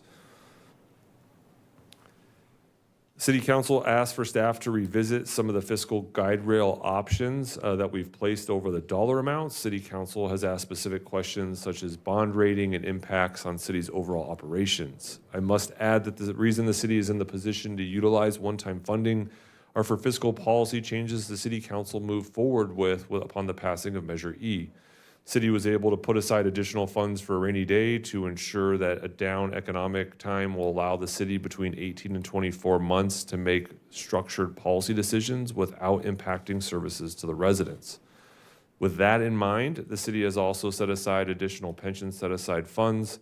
As this body is fond of saying, CalPERS has limited what it can invest on based on policy statements, which limits the potential returns. So City Council has wisely set aside additional money in case CalPERS runs into trouble, and the city will have the ability to pay for additional pension costs, again, without impacting services. Use of various one-time funds have other impacts. We've set aside here some general dollar ranges from option A, B, C, and D. Largely options A, B, and C, we don't believe will have any material impact on bond rating. It does change in some cases the high degree of flexibility down in a downtime. But even option C, which we've deemed here previously as moderate plus, will still allow for moderate flexibility during downturns. It's taken the city 6 years to save this much money set aside to allow the City Council to have this policy discussion. Option D at 12 million plus does have the potential to impact potential bond ratings and does limit the city's service flexibility in a down economic time. One of the questions that we got previously is, what is an example of how much money? And so this is an illustrative sample only on where the City Council could select $10 million from. $1 million from the reserve in the general fund would not take us below the 30% minimum. There's currently a fund balance in Measure E and Z of a little over $2 million. City Council has not allocated all of the proceeds from the San Jose sale site you have for economic development, but not the proceeding. You could take a portion of those funds. City Council may also want to take $4 million from pension reserve and then $900,000 for reallocation of CIP. Just an illustrative example of how flexible your one-time funding could be for reallocation. We do have a note here that if the City Council wishes, they could set a policy where future, for example, development revenue that came in from another local agency where they developed those projects and the city received a one-time public benefit, you could earmark those funds to replenish the pension reserve if you so chose. So, priority categories. Staff mentioned earlier and included in the staff report that the more direction staff has, the more clarity we can provide and the robust a public discussion the City Council can have at a workshop. We did get some questions about operational efficiencies and where we're spending more money, and I think it's important to point out, and although we've pointed out these specific things before, it goes without saying that we have not had this specific conversation in a while. Subsequent to 2018 and 2019 through 2020, the City Council has undertaken several organizational and operational reforms.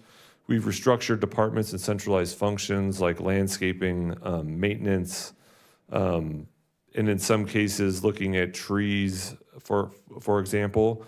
Some of our outsourced landscape maintenance has saved us more than $500,000 a year. That number is closer to $800,000 annually now. The city took that savings and reinvested in a building services division. It went from no people to 5 people, or 1 person to 5 people, which have been trying to make up decades of underinvestment in our facilities. We've increased service levels, improved coordination. Overall, the positions and our maintenance functions have been reduced from 18 to 16, but that also includes streets and roads and trees and landscape, not just building. Resources shifted towards field operations and direct service delivery. It's enabled a more proactive approach in maintaining parks, streets, and facilities. We're doing more with fewer staff overall. We do have more tools at our disposal, including increased tree maintenance and landscape maintenance, which helps us offset potential liabilities. Total spending in facilities was $350,000 in 2018. It equates to $1.4 million annually today. Again, that investment has allowed us to take on a lot of projects, but we still struggle to meet the demands that are out there. I think one of the really eye-opening things is if you look in our 2018 budget on preventative maintenance and streets, we were spending $15,000 in 2018. Today, that totals over $1 million.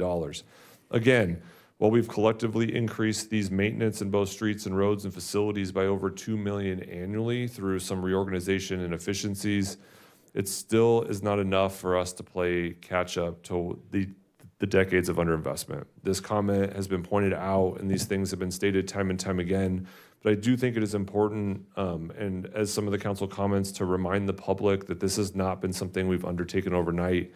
It's been a multi-year project that we've gone forward and continually to try to find ways to put money into infrastructure, including streets, roads, and facilities. And as council direction is requested here, to discuss possible direction or priorities for the use of one-time funding. And really, is it, hey, do you want us to come back with additional options for you on facilities? Is it streets and roads? Or is it major projects like the library and the public works yard? Or all three? It could be any of those, but any specific direction the city council can provide allows staff to provide more detailed information for a more robust discussion. As the council knows, we have about $50 million in deferred maintenance on city facilities. Over the upcoming years, we have $250 million in needs for modernized workspaces. The Bureau Veritas facility condition assessment is like 1,200 pages and very detailed. We've released the entire details of that on 2 separate occasions. And while significant progress has been made, the continued underinvestment is still evident. Streets and roads, we've been consistently identified as a top community concern. In almost every community survey we've had over the past 12 years, it typically appears in the top 5. And while we have had, and I'm not kidding, generational investment in the streets, and for the first time in decades, we've offset the lowering of the overall street condition, City Council has set a goal to move us from a PCI score of 63 to 70, which requires an additional $3 to $3.5 million of annual investment above and beyond current funding levels for the next 7 years. Decades of underinvestment in this category, again, cannot be reversed overnight, but the City Council has and continues to press staff in ways to make meaningful improvement in these areas. The library and corporate yard, as I mentioned earlier, library is from our MHP structural engineers are updating their 2003 structural assessment, which identified a need for $8.5 million in structural mechanical upgrades. The city applied for a state grant, and while we were told the grant agreement was great, we were not awarded the funding. We've done previous polling work with the public, which showed only 45% support for a specific library, but even though it's not over 50%, 45% support is a large portion of the community. When we were looking at other polling, that 53% of the city supported citywide facilities. Staff is currently working with the budget in line and with the state in line with council direction from January of 2026 to try to find an additional budget appropriation or state funding from the state. We've previously tried this legislative cycle with the federal government and were unsuccessful in that area, but we'll continue to do so. City's corporate yard at 1250 Vladimir Street currently houses or will need to house in the future streets, facilities, fleet, parks, trees, landscape. Currently, We have staff split over 2 locations. We have obviously obsolete buildings. We have sheds we pulled from Route 66 to use as a workroom. We have significant needs in restroom and other areas as well. City Council has previously authorized us to move forward with construction drawings for buildings that are totaling 18,000 square feet. The agreement for $725,000 for construction documents was approved, and those construction plans have been received. And now we're working to identify funding and potential options to phase that project. So we let out with the recommendations, and we are back again for requested direction on the workshop series. We'd like to confirm the makeup, focus, structure, and timing of these workshops. If the City Council can provide any additional one-time funding, selecting from target options A through D, which again are ranges, not a specific dollar amount, we'd be appreciative so we can provide back some additional and more specific information. If the City Council does have any priorities on where you'd like us to focus those one-time revenues, we welcome that as well. And as always, any other direction the City Council wishes to provide this evening as it relates to those 3 workshops, we're happy to take that as well. And so with that, Mayor, happy to answer any questions, do our best with timelines, dollars, and anything in between. And thank you very much. Okay, thanks, Adam.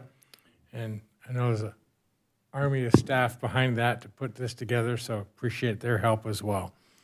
With that, I'll bring it back for discussion of this body. Mendel, would you like to begin? Thank you for a very excellent report, Adam, and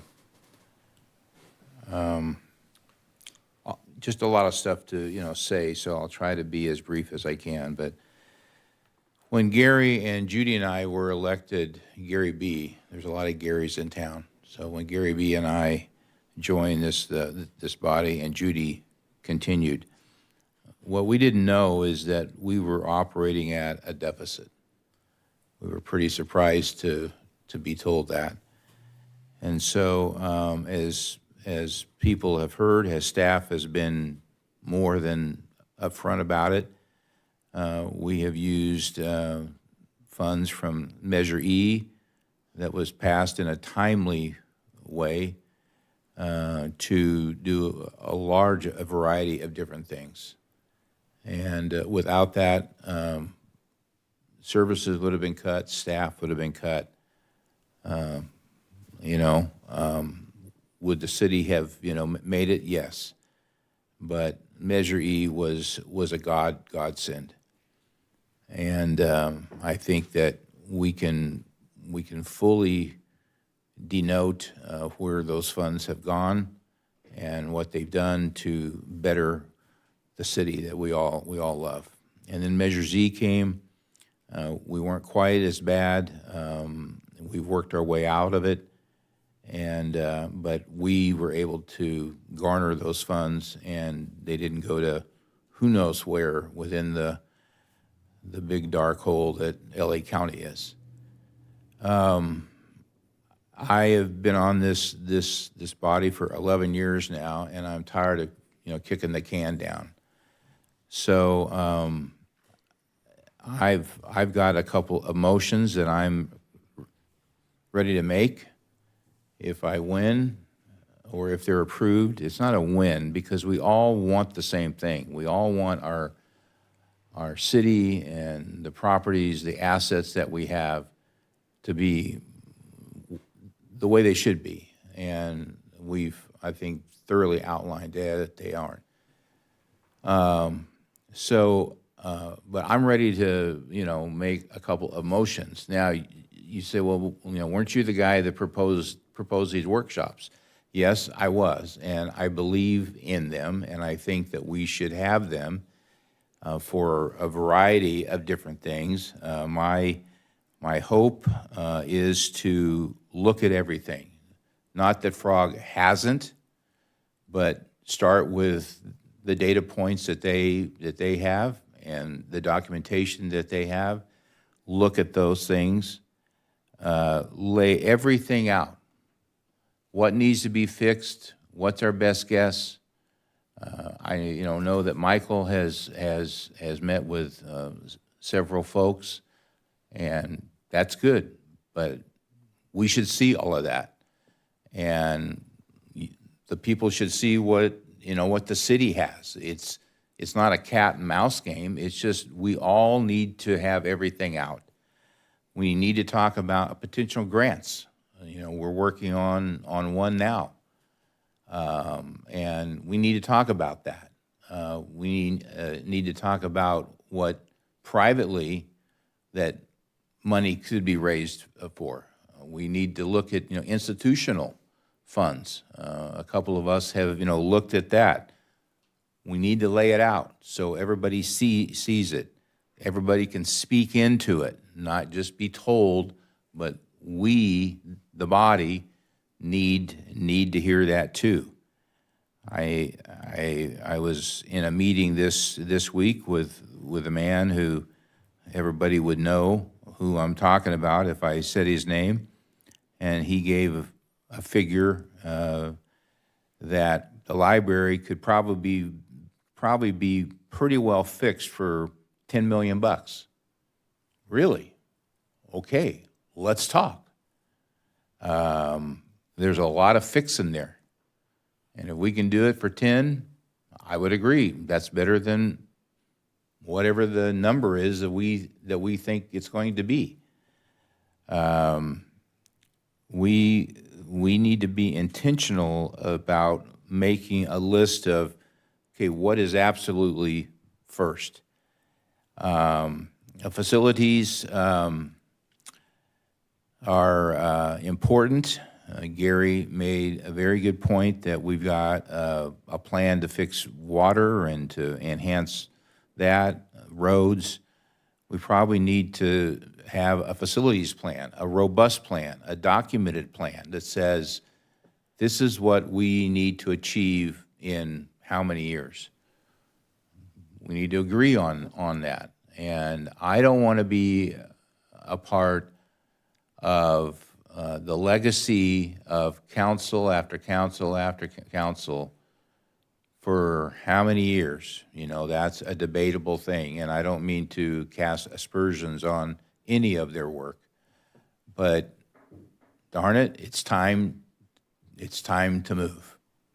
And so I'm ready to tonight offer some motions for two things: the one-time funds and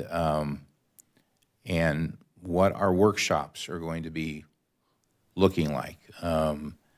Adam did a great job of diving in there, and for the most part, I think really captured what was in my mind and heart when I made a motion that passed 5-0, which was great.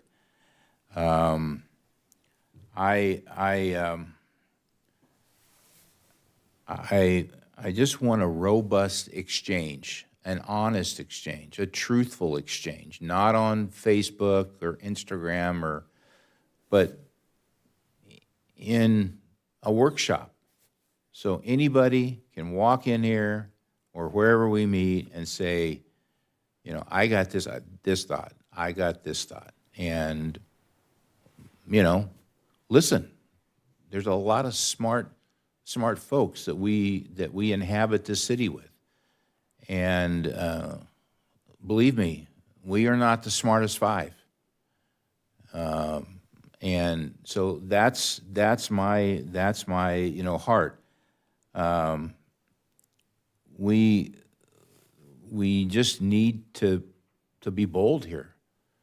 And I've harped a lot about the fact that I want to not take a lot of one-time funds that jeopardize AAA bond rating, as the economy has done for 250 years. It goes up and it goes down, and better rates are going to happen. When we did a refi of our pension obligation bond, we did that back in 18, I think, something like that. And the suits were all out there, and I said, I want a rate that is 3 or or maybe less, and they came in at 2.88. I think, is Kyle like nodding close? I'm close enough, right? He's nodding off. He's not done. And it saved us $1 million a year. And it's kind of like going, you go to your doctor and he says, well, we need to get some blood drawn. So you get your appointment like a week off. You can't make up for all the Cheetos and hot dogs and sodas that you've had for the past 6 or 7 months. You can be good for a week, but those lab tests don't normally lie. And I'd really like, and I'm staunch here, I want to keep our AAA bond rating, because at some point in time, rates are going to be really good again. I don't know when, I don't know how, but if we have a AAA bond rating, then we can retain AAA and retain being a lot of the envy of our San Gabriel Valley. Michael and David are on all these boards that they intermingle with our leaders. And I tell you, a lot of them are, hurting. And I want to be ready for when that time comes. So I want to hear from everyone else, and maybe you have a motion, and maybe it's the same one as mine. I haven't talked to anybody up here about that. But I just think that the time has come to navigate our workshops. I would like to see a workshop. I like the thought of the first two, as you outlined. I'd like to see a workshop more in September-ish or October. Now the problem with that, and I've called it out, this is election year, and I'm not saying that Karen and Michael are going to make this an election year thing, but if there's opponents can do whatever they want to do, because that's the beauty of what America is. But it's going to be hard to keep our focus and not make it an election year issue. But I'd like to move the December one up so we have that urgency.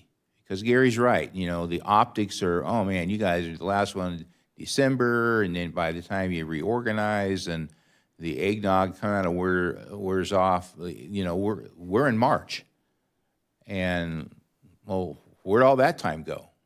So we got to keep the pedal to the metal and get this thing done, because I don't want to be a part of another council, another year just goes by and we're staring at our navel again, trying to get inspiration from wherever you get inspiration when you kind of do that. So I will stop now. I appreciate that. One last thing. There's a couple of narratives that are out there that Adam controls us.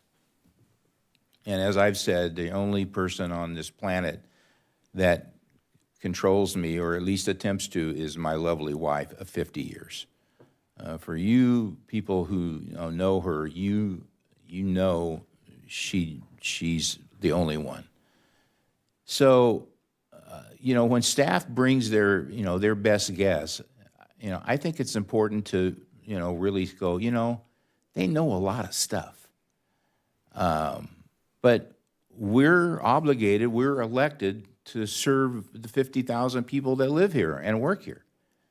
And so, there's a narrative too. Well, you guys should be the lead dog, and and they should just, do what you say. I think most of us up here, if not all of us, would agree they try to do everything that we say.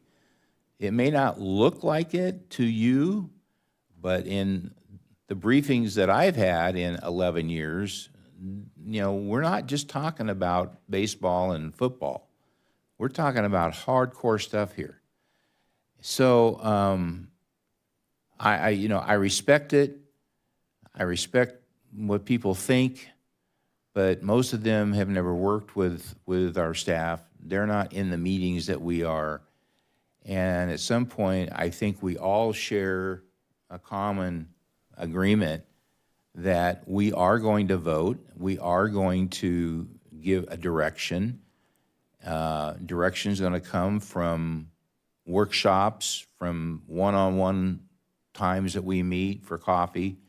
But at the end of the day, we are going to say, this is what we're going to do.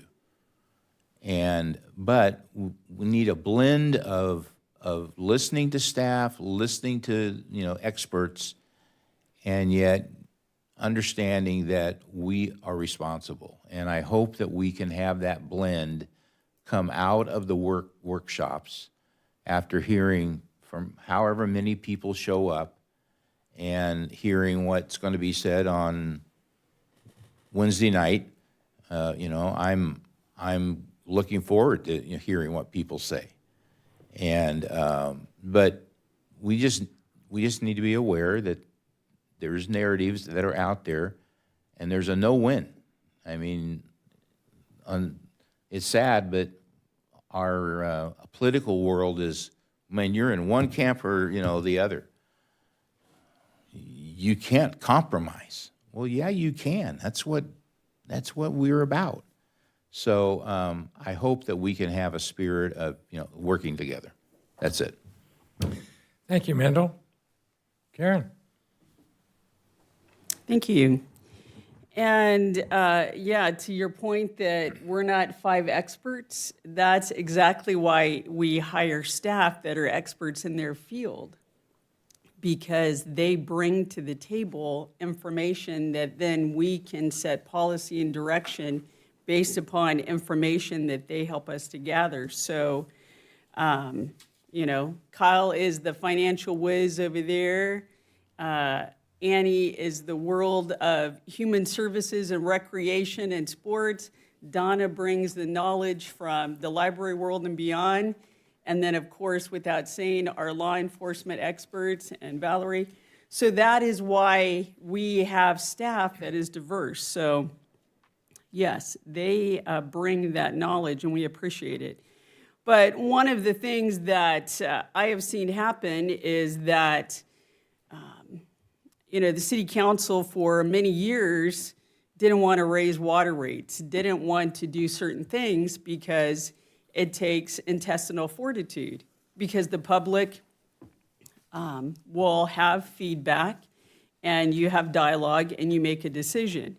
And so I think the same as Mr. Boyer said, it's come to that point with facilities and beyond. And I thank you and the Fraud Committee for getting people to talk, because people don't care until they care. And even though the city has been putting out information, having public meetings ad nauseum over many years, discussing these things, that people don't care until, oh, maybe this might affect me. And so that is as much heartburn as it's caused you and caused your name to be used maybe in not flattering sentences, that you have gotten people to talk. So thank you. Because I think that when these workshops happen, that's what needs to take place, is for people to come and engage and to hear in a concise format some of the information that has been shared by experts in their fields over many months, many years. And then I think that we need to make some of those decisions. And I would agree with you on the financial cushion that I have sat up here during 2008 and 2020 when having those financial cushions has kept us in the black and kept us sustained when many other cities faced a crisis. So taking too much of that financial cushion is not a good idea. And I think that in terms of the workshops that having some structure. I know that that's been a point of conversation of, oh, we don't want too much structure. Well, if you don't have some structure, then it's going to be chaos. And if you don't have some format, we're going to be there 8 hours and leave with no information. So I think we do need to come into those with structure and format.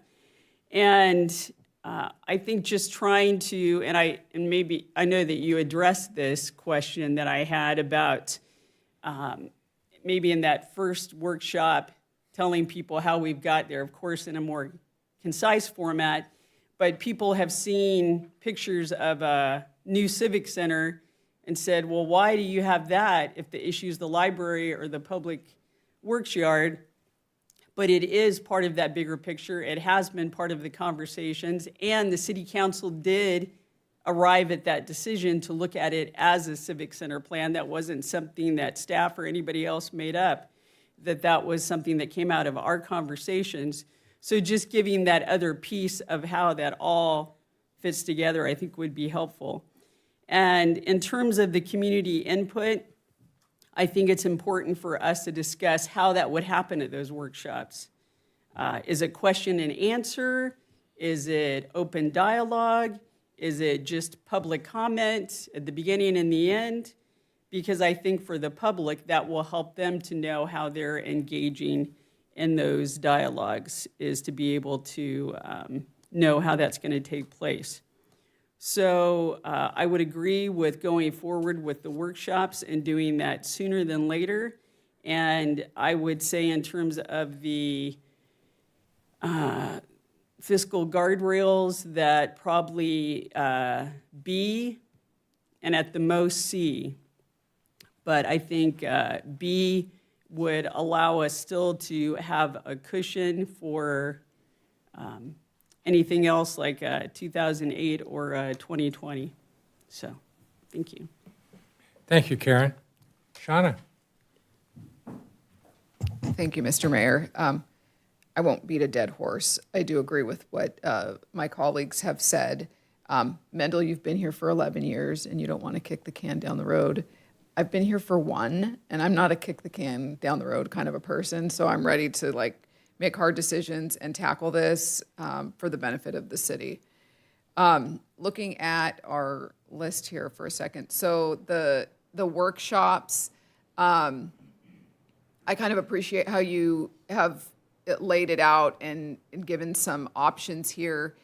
I agree with former Mayor Boyer. I saw the December one for that third one, and it was like, it's a little far out. So I would, taking all things into consideration, I would ask that we condense that as much as possible so this isn't dragging out forever. I would like to see that there was one in the third workshop you have on here under funding options with the land sales. I would really like to see a broad analysis of all of our assets, everything, and have the uncomfortable conversations. I know that it will upset people, but I want to understand what the South Hills is worth, what we could do with it. I want it all. I think everything needs to be on the table if we're having these big discussions about the future of our city and our facilities, and these are big spends. I think we need to have all of the data, and not only that, I'd like options on what we can do with some of our facilities, like a civic center, perhaps. That can we incorporate some kind of a commercial aspect to offset costs, bring in coffee shops or whatever. Housing, whatever it is, I would like to have all options on the table, and then have us and the community be able to have civil conversations about the pros and the cons of everything without things resorting to personal attacks and a lot of the stuff that we've seen that I think has become very disappointing. I've enjoyed over the last few weeks having conversations with quite a few members of the community that have come and talked about the Frog Committee or some of the facility stuff, but with very open minds and ideas and really wanting to be a part of the solution, not just harping on the problem and placing blame. So I would hope that as we work through this process and have these workshops, that the community is involved, whatever the structure is that we decide. I do want it to be something, I don't want it to be like, a comment period at the beginning or a comment period at the end. I would like open discussion. I want the community to feel like they can show up, they can give their opinion, that there's kind of a back and forth. Sometimes this very formal process that we have here, I think leaves people in the community feeling like, well, I got my 3 minutes to say what I want, but then nobody really cared. That's how I felt, I think, before I took my seat. I felt like, oh, sure, I can go stand up there and talk, but nobody really cared. So I don't want people to feel like that. These are big decisions. I want people to feel like we're listening, they're part of the conversation. But again, I want it to be constructive. I want it to be positive. I don't want people to lob personal attacks. I do think it needs to be somewhat structured. Each meeting, I like how you've laid it out, so we have like a plan of like what we're going to talk about, and then we can hash it out, within each grouping. So I think that's kind of a balance right there. In terms of the one-time funding, I do agree. I lean conservative on this. I wouldn't. I like option B, and if I'm going to lean anyway, I'm going to option A, but option B, I think to me seems reasonable. It's important to me as well, like my colleagues, that we maintain our AAA bond rating, that we're good stewards of our money, and also looking at the possibility that unforeseen circumstances. So that's important to me. In terms of what we're using that one-time funding for, it is, and I've said this like the last 2 or 3 times we've discussed this, it's important to me that whatever we choose to spend that money on is something that the majority of the community will feel. For me, that I lean to streets, because I think that is something that everybody gets to enjoy and experience. This money came from taxes and whether it's property taxes or Measure E, Measure Z, this is all our money, and it should be spent on things that we can all enjoy. So that's kind of my 2 cents. Let me see if I wrote anything else down. That's all for me right now. I'm curious to see how, after the 2 of you speak, kind of what the next process is, so that we leave this meeting with staff having some direction. Great. Thank you, Shauna. Mr. Alaros. So there's been a lot of good points that were made by everybody here on the dais, and for us to coalesce and get something sometimes can be challenging, but I think that we're all heading and facing the same direction, and I appreciate that. The biggest issue that I had, that staff knows, is that chicken and the egg, what comes first, the money or the projects? And so David and I had submitted a list quite some time ago, and that's turned into possibly something else. And if I can get Moises to come on up, if that's okay with the mayor, there is they have been working on a list of, and prioritizing a list of facilities, an updated one, because we asked them, we have, 2023, we had the whole big list, and some of that's dated and stale. Some of the work that's already been done already. So can you maybe speak to that briefly? Sure. So as you all know, similar to what was referred to as our comprehensive water infrastructure assessment for water, we've done that across multiple areas. So your pavement condition index survey or study for streets, we've done that for facilities as well. So we did that in 23. It was presented to council in 2023. That gave us kind of a roadmap over the next several decades of improvements and deferred maintenance that we would need to address at all of our facilities. That's the document that all of you have referred to. It's about 2,400 pages long, includes lots of pictures and lists about what needs to happen at every single facility. So we're going through that comprehensive list right now. trying to condense it down to about 40 pages where it's just charts with all the projects identified and demonstrate that over the last couple of years, we've begun addressing some of those already. So our goal is to provide a much shorter summary document that's more easily consumable for everybody, that we show the information that we showed as part of the 2023 assessment, kind of identifying what the total costs were at that particular time, or at least the estimates.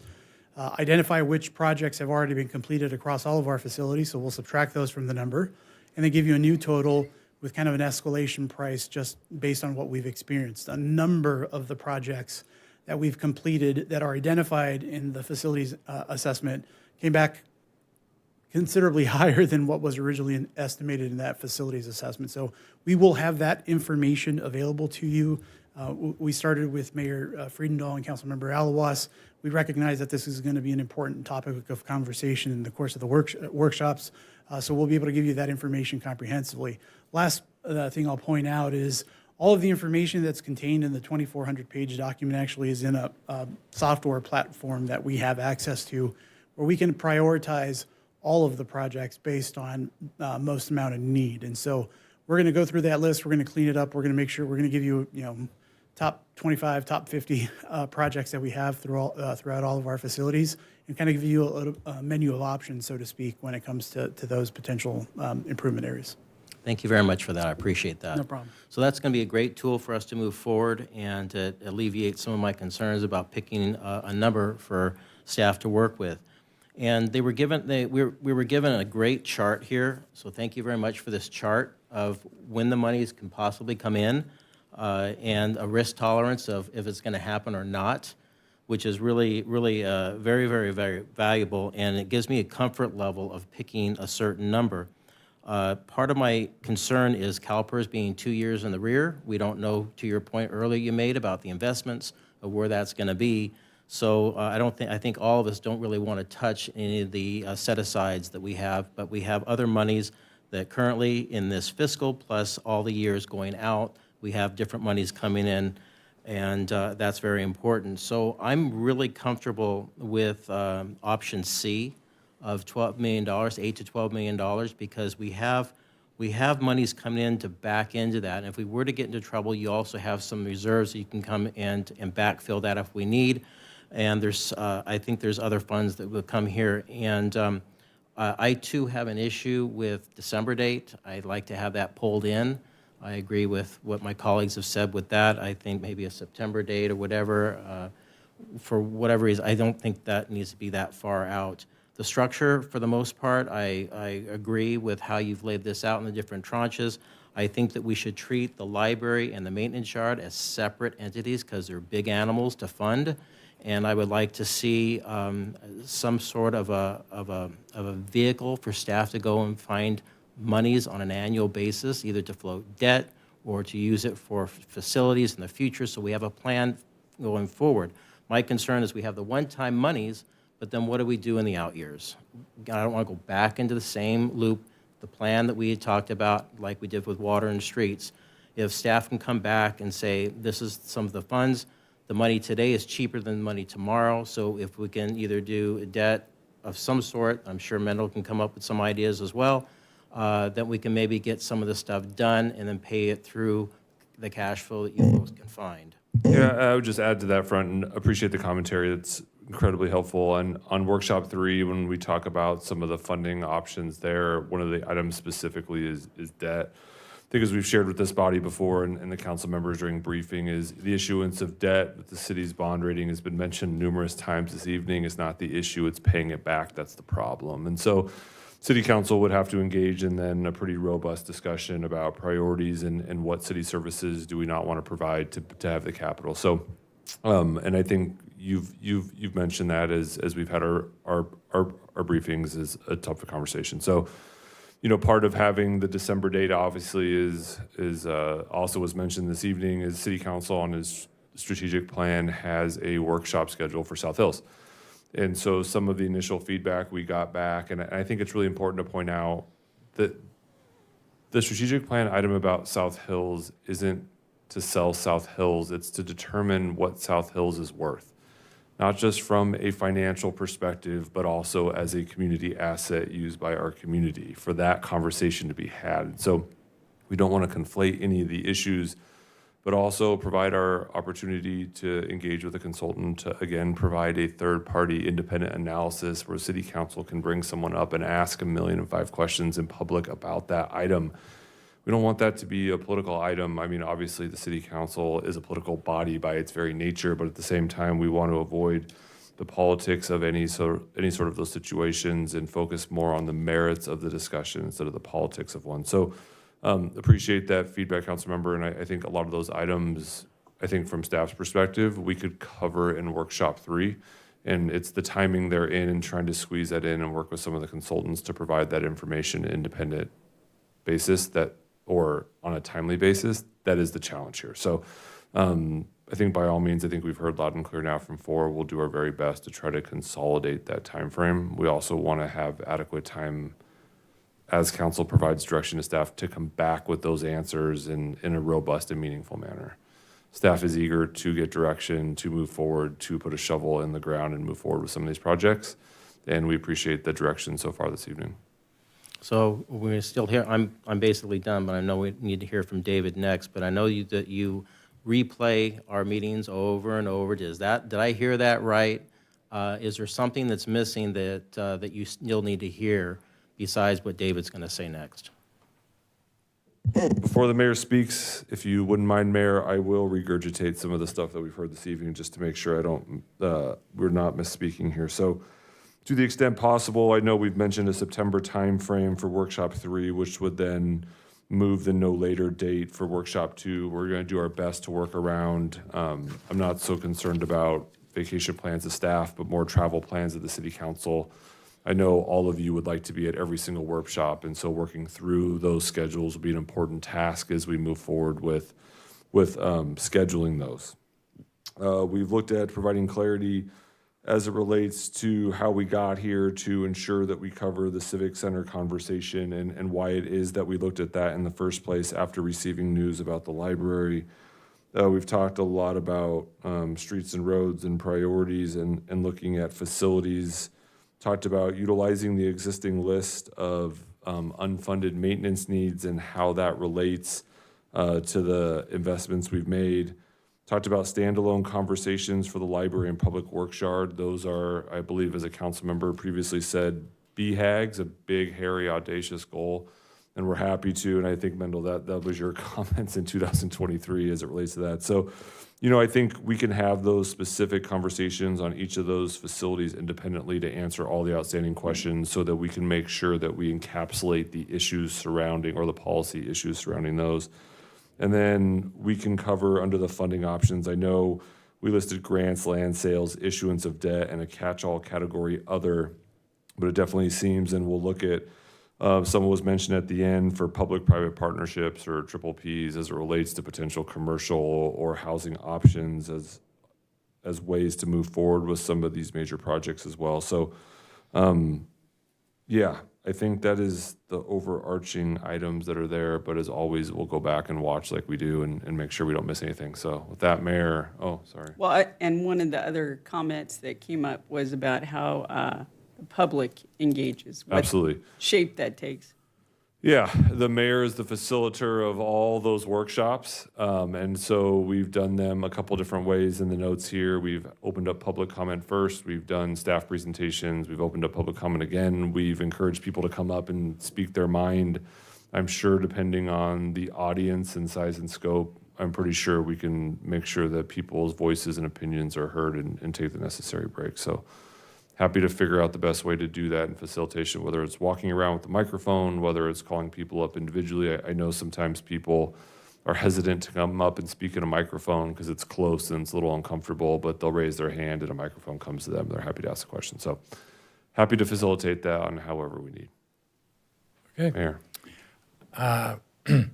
Good comments, and I think I'm in line with most everything that's been shared. My vision on the workshop is to have a formal program of presentation and information and a formal listening opportunity, but I want it to be informal in the fact that I don't want a 3-minute speak. I want a hey, let's present something, discuss an idea, parties A, B, C may have input, and I think that's valuable. And as long as it can stay, as I shared earlier, civil and constructive, there's no such thing as too much conversation. We need to listen, and we need to hear. So to sit here tonight and say, hey, here's the project to go start on, then that's wrong. Okay, that's not the right approach. That's not what we're hearing, and it would not be successful. I do think that we can land on a option for one-time fund spending, and if we can land on a range number tonight, that might give staff a chance to say, okay, I've now got money in my wallet. What groceries can I go get? What projects could I put on the list to choose from that could be attainable? And then adding that to the input of the value of what the community is saying is important to them, we might find that, gee, we're hitting the same points. To go after the big, ugly projects, there's not enough money anywhere to go after and fix that, so not yet. And then certainly I'm willing to learn and want to learn, hey, where is funding? Where is it? What can we do? How do we make ourselves unpretty enough to be grant-friendly? I mean, somehow that sounds strange, but that's the reality. So I'd like to do that. So other than that, I concur with many of the directions that have thought, but I don't want to have a formality of public comment period during the workshops and then come back and, well, you can't speak yet. That's not discussion, okay? That's not productive. So I want to keep it as formal, productive, or informal, productive as possible. And I think that'll be welcomed. And it certainly accelerate that process as much as feasibly possible. I encourage that. So with that, I think I heard a possible motion from Mendel early, so I'll entertain a motion from him. I think we may have a motion from Mr. Alawas for certain. I don't know about the other members yet. So if we can, let's entertain a motion. Hey, one motion might just hit it, we don't know. I think Madeline might be in line, but a question for Adam. You put the chart up there and you feel pretty comfortable about what you put out there for the spend, A, B, C, and D. So can you speak just briefly so we can, because I think sounds like the only thing you need from us is a number. You've got enough information. Yeah, I think the initial conversation, and I think the direction from that provided to staff, if we have a range, the city council will still have to agree at a date in the future, whether it's at a workshop or a follow-up to that workshop, of where it is exactly you want to take those funds from. And whether it is you want to say, we have, hey, 13 million in a pension set aside. We estimate that provides us a year and a half worth. We're willing to take a measured risk and use some of that or not. That conversation on the exact places where they're coming from can come at a workshop. I think the broad category of dollar figures, and we're talking about a third difference, right? It's a pretty significant range there. Allow staff to come back and say, hey, here's a street length that's longer. Here's a more aggressive facility project at La Fetra or the teen center that you may want to consider without consuming every bit of that one-time funding. I think, as the mayor mentioned, is what we heard this evening, that's the type of discussion that you want to hear. I think that's an important one. Providing those broad categories of funding allows us to come back. We don't want to bring a project back that costs $13 million if, council doesn't want to consider anything like that. So, and if there's any focus on, we'll provide all the information on facilities and streets and roads, but if there's any specific direction or even if it's informal on areas you'd like us to look at in terms of streets and roads, is it major arterials? Is it spreading stuff around? Is it priority one streets? We've done a ton of data and research about streets and roads and what our number one concern areas are. We're happy to come prepared not only with maps and amounts, but also dollar amounts. So we just want to be as prepared as possible. And I think having that dollar amount allows us to be much more prepared to address those amounts in what I think will be a programmatic and easily understood formal part of the presentation subject to discussion. And I think it gives us a short-range success rate short range, a year Yeah. or two, versus longer range on the huge project. Staff is eager to get started too on the work. I Let's think that's find attainable things within that range. That's I have absolutely a correct. clarifying question, though, because you have it broken down into different years, 3 categories for each segment and things Yeah. of that nature.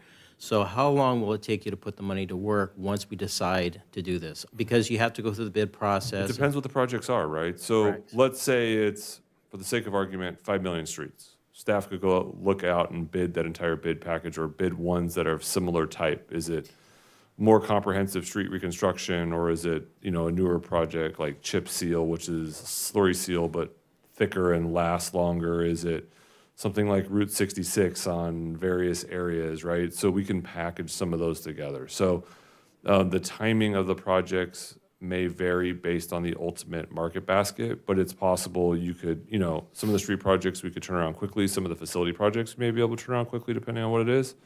But some of the larger projects or more comprehensive street projects may take a little longer. But our goal here is, I think what I'm hearing is the projects that we can get done quickly in key areas that make a difference to our community in the best way possible. Correct.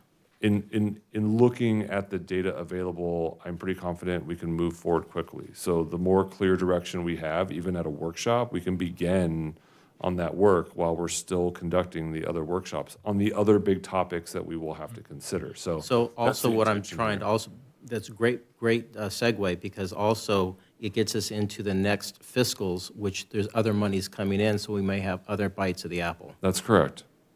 So that's what I'm leaning towards. So I'm comfortable, like I said, with the 8 to 12, that's C. Yeah. I'm comfortable with that because we have other segments of money coming in after that. And even if, we can backfill if something doesn't happen, it's there, it's backfilled, or it comes in and we get to have this discussion all over again. That's correct. Not that I want to, but we get to have it again. Well, Okay. and as I said when I started to speak, I came tonight with the intention of making 2 motions. And I would endorse option C, which is what you were saying.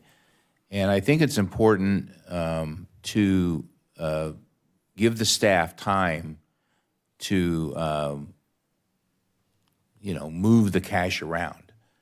I mean, when our credit union bought the building on Route 66, we bought that for $10.5 million, 20-some years ago.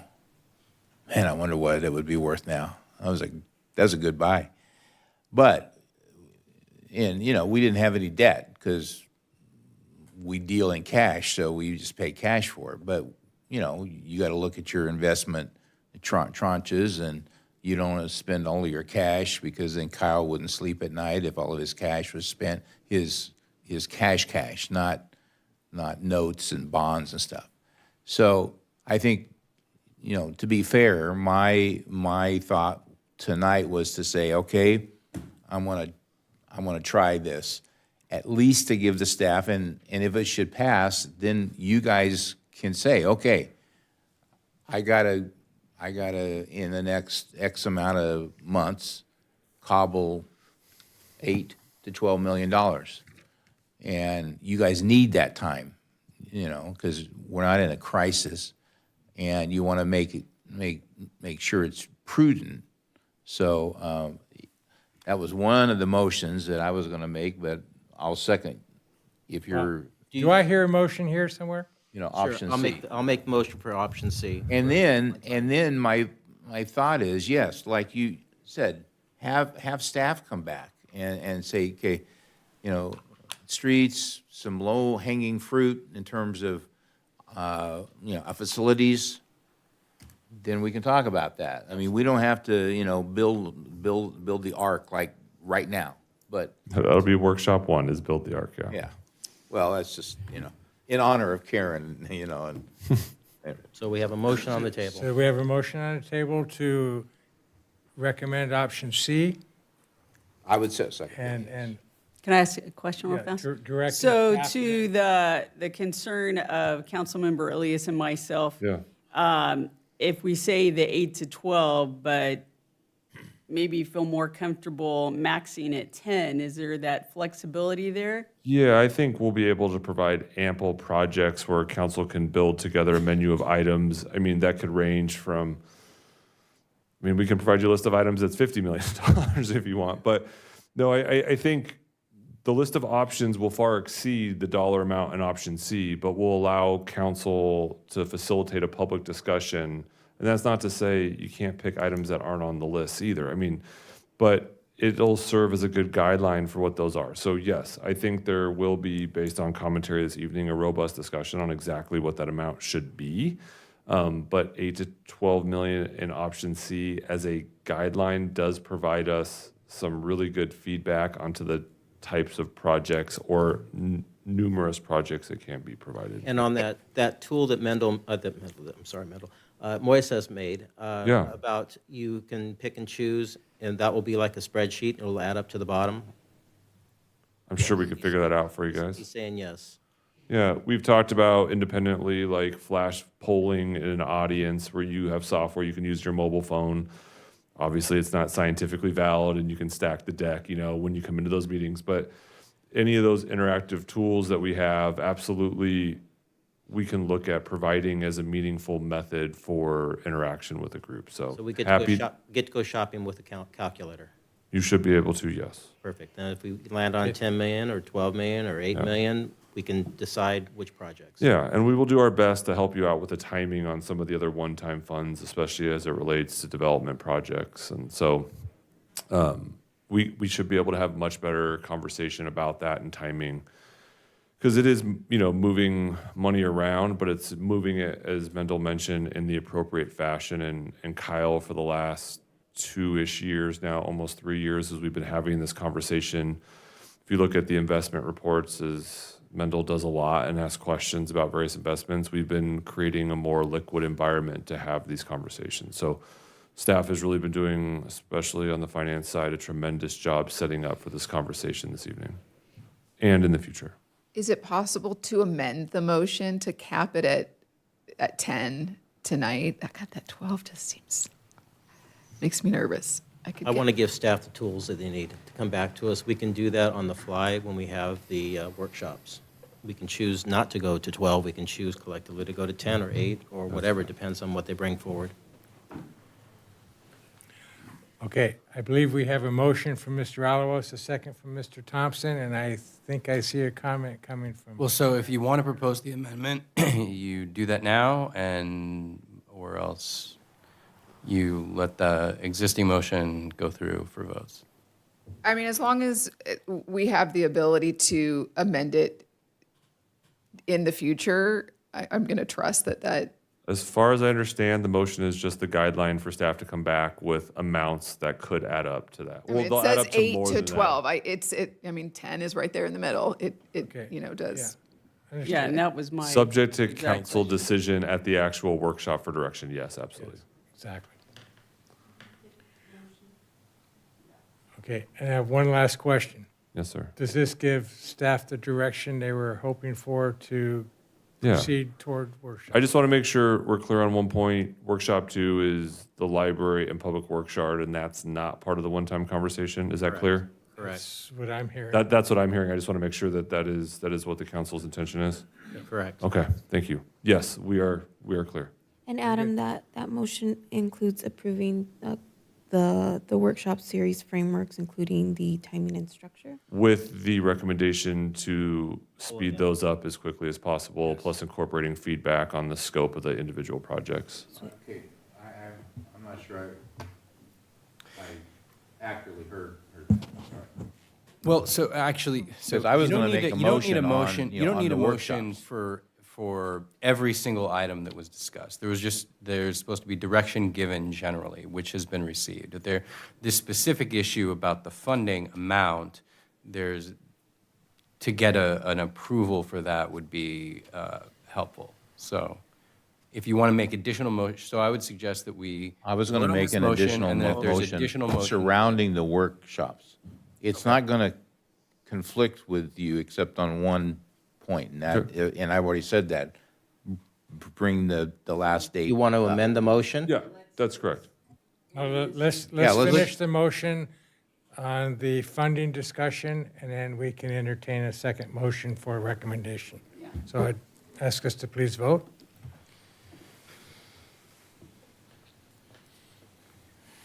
Motion carries 5-0 to accept the motion, or option C, and direction as discussed. Thank you. Do I hear a second motion? Yes, I would like to move that we instruct staff to come back in no less than 30 days for dates relating to workshop 1 and 2, and encourage staff to have a workshop in October, no later than October the 20th. I'll second that. The third workshop. I don't know that I said that, but I want to be specific. It adds up. 1, 2, 3. Yes, I'll second it. Huh? I'll second that. Okay. In terms of those dates that we'll come back with, would that be scheduling or publicly noticing those first 2 workshops? Would that suffice for this council? Or do you want to have another discussion? No. I I want dates for 1 and 2 in no less than 30 days. We're happy to advertise those Dates within for 30 days. 3, hopefully by October the 20th. No, we don't need to talk about this more. Okay. Just making sure. Okay. No, I know. And if I was in your shoes, I'd be saying the same thing. In fact, I've said the same thing in my previous life. I appreciate that. Thank you. All right. We have a Oh, I'm motion and sorry. a second. I'll Didn't invite even us to vote for please my own vote. motion. This is on the timing of the workshops. Motion carries 5-0, unanimous. Thank you. All right. With that, thank you for the generally constructive discussions. I'll bring it back for any closing comments. Do we have any? Did the chief wish to? I do. Okay. Only if it's good news. Sure. For everybody. It's great news. I just And, wanted to thank you all for the proclamations for our dispatchers last meeting and our jailers this meeting. And I wanted to add, just publicly acknowledging our volunteers. Last week, we had a volunteer event to appreciate all of our volunteers at the police department, the mayor, council members, our city manager, and our assistant city manager attended along with PD personnel and staff, and just to appreciate all the different volunteers we have, from explorers to CERT to our auxiliary members. And I wanted to give an example of just how helpful they are. I want the community and I want you all to be aware of the thousands of hours and hundreds of events and incidents that they help with every year. And the services that the police department provides would not be possible without all of our volunteers donating their time. So the example is the Country Club water explosion, named by Councilmember Thompson and Mr. Lopez. But the city staff, kudos to the city staff for coming out and giving of their evening and all of their time and working to exhaustion and getting out there and handle that. But I also wanted to highlight the police department. So when the explosion occurred, we sent police officers out there to do traffic control. And almost immediately we noticed that this was not, I'm no water worker, but this was not going to be fixed in 15 minutes. This was going to be hours or an overnight ordeal.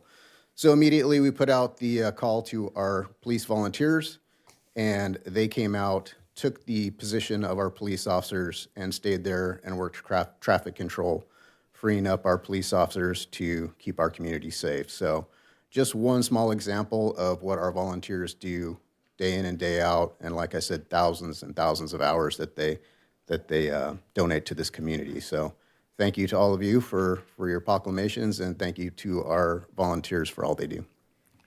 Thank you, Chief Randazzo, for the great leadership. Appreciate it.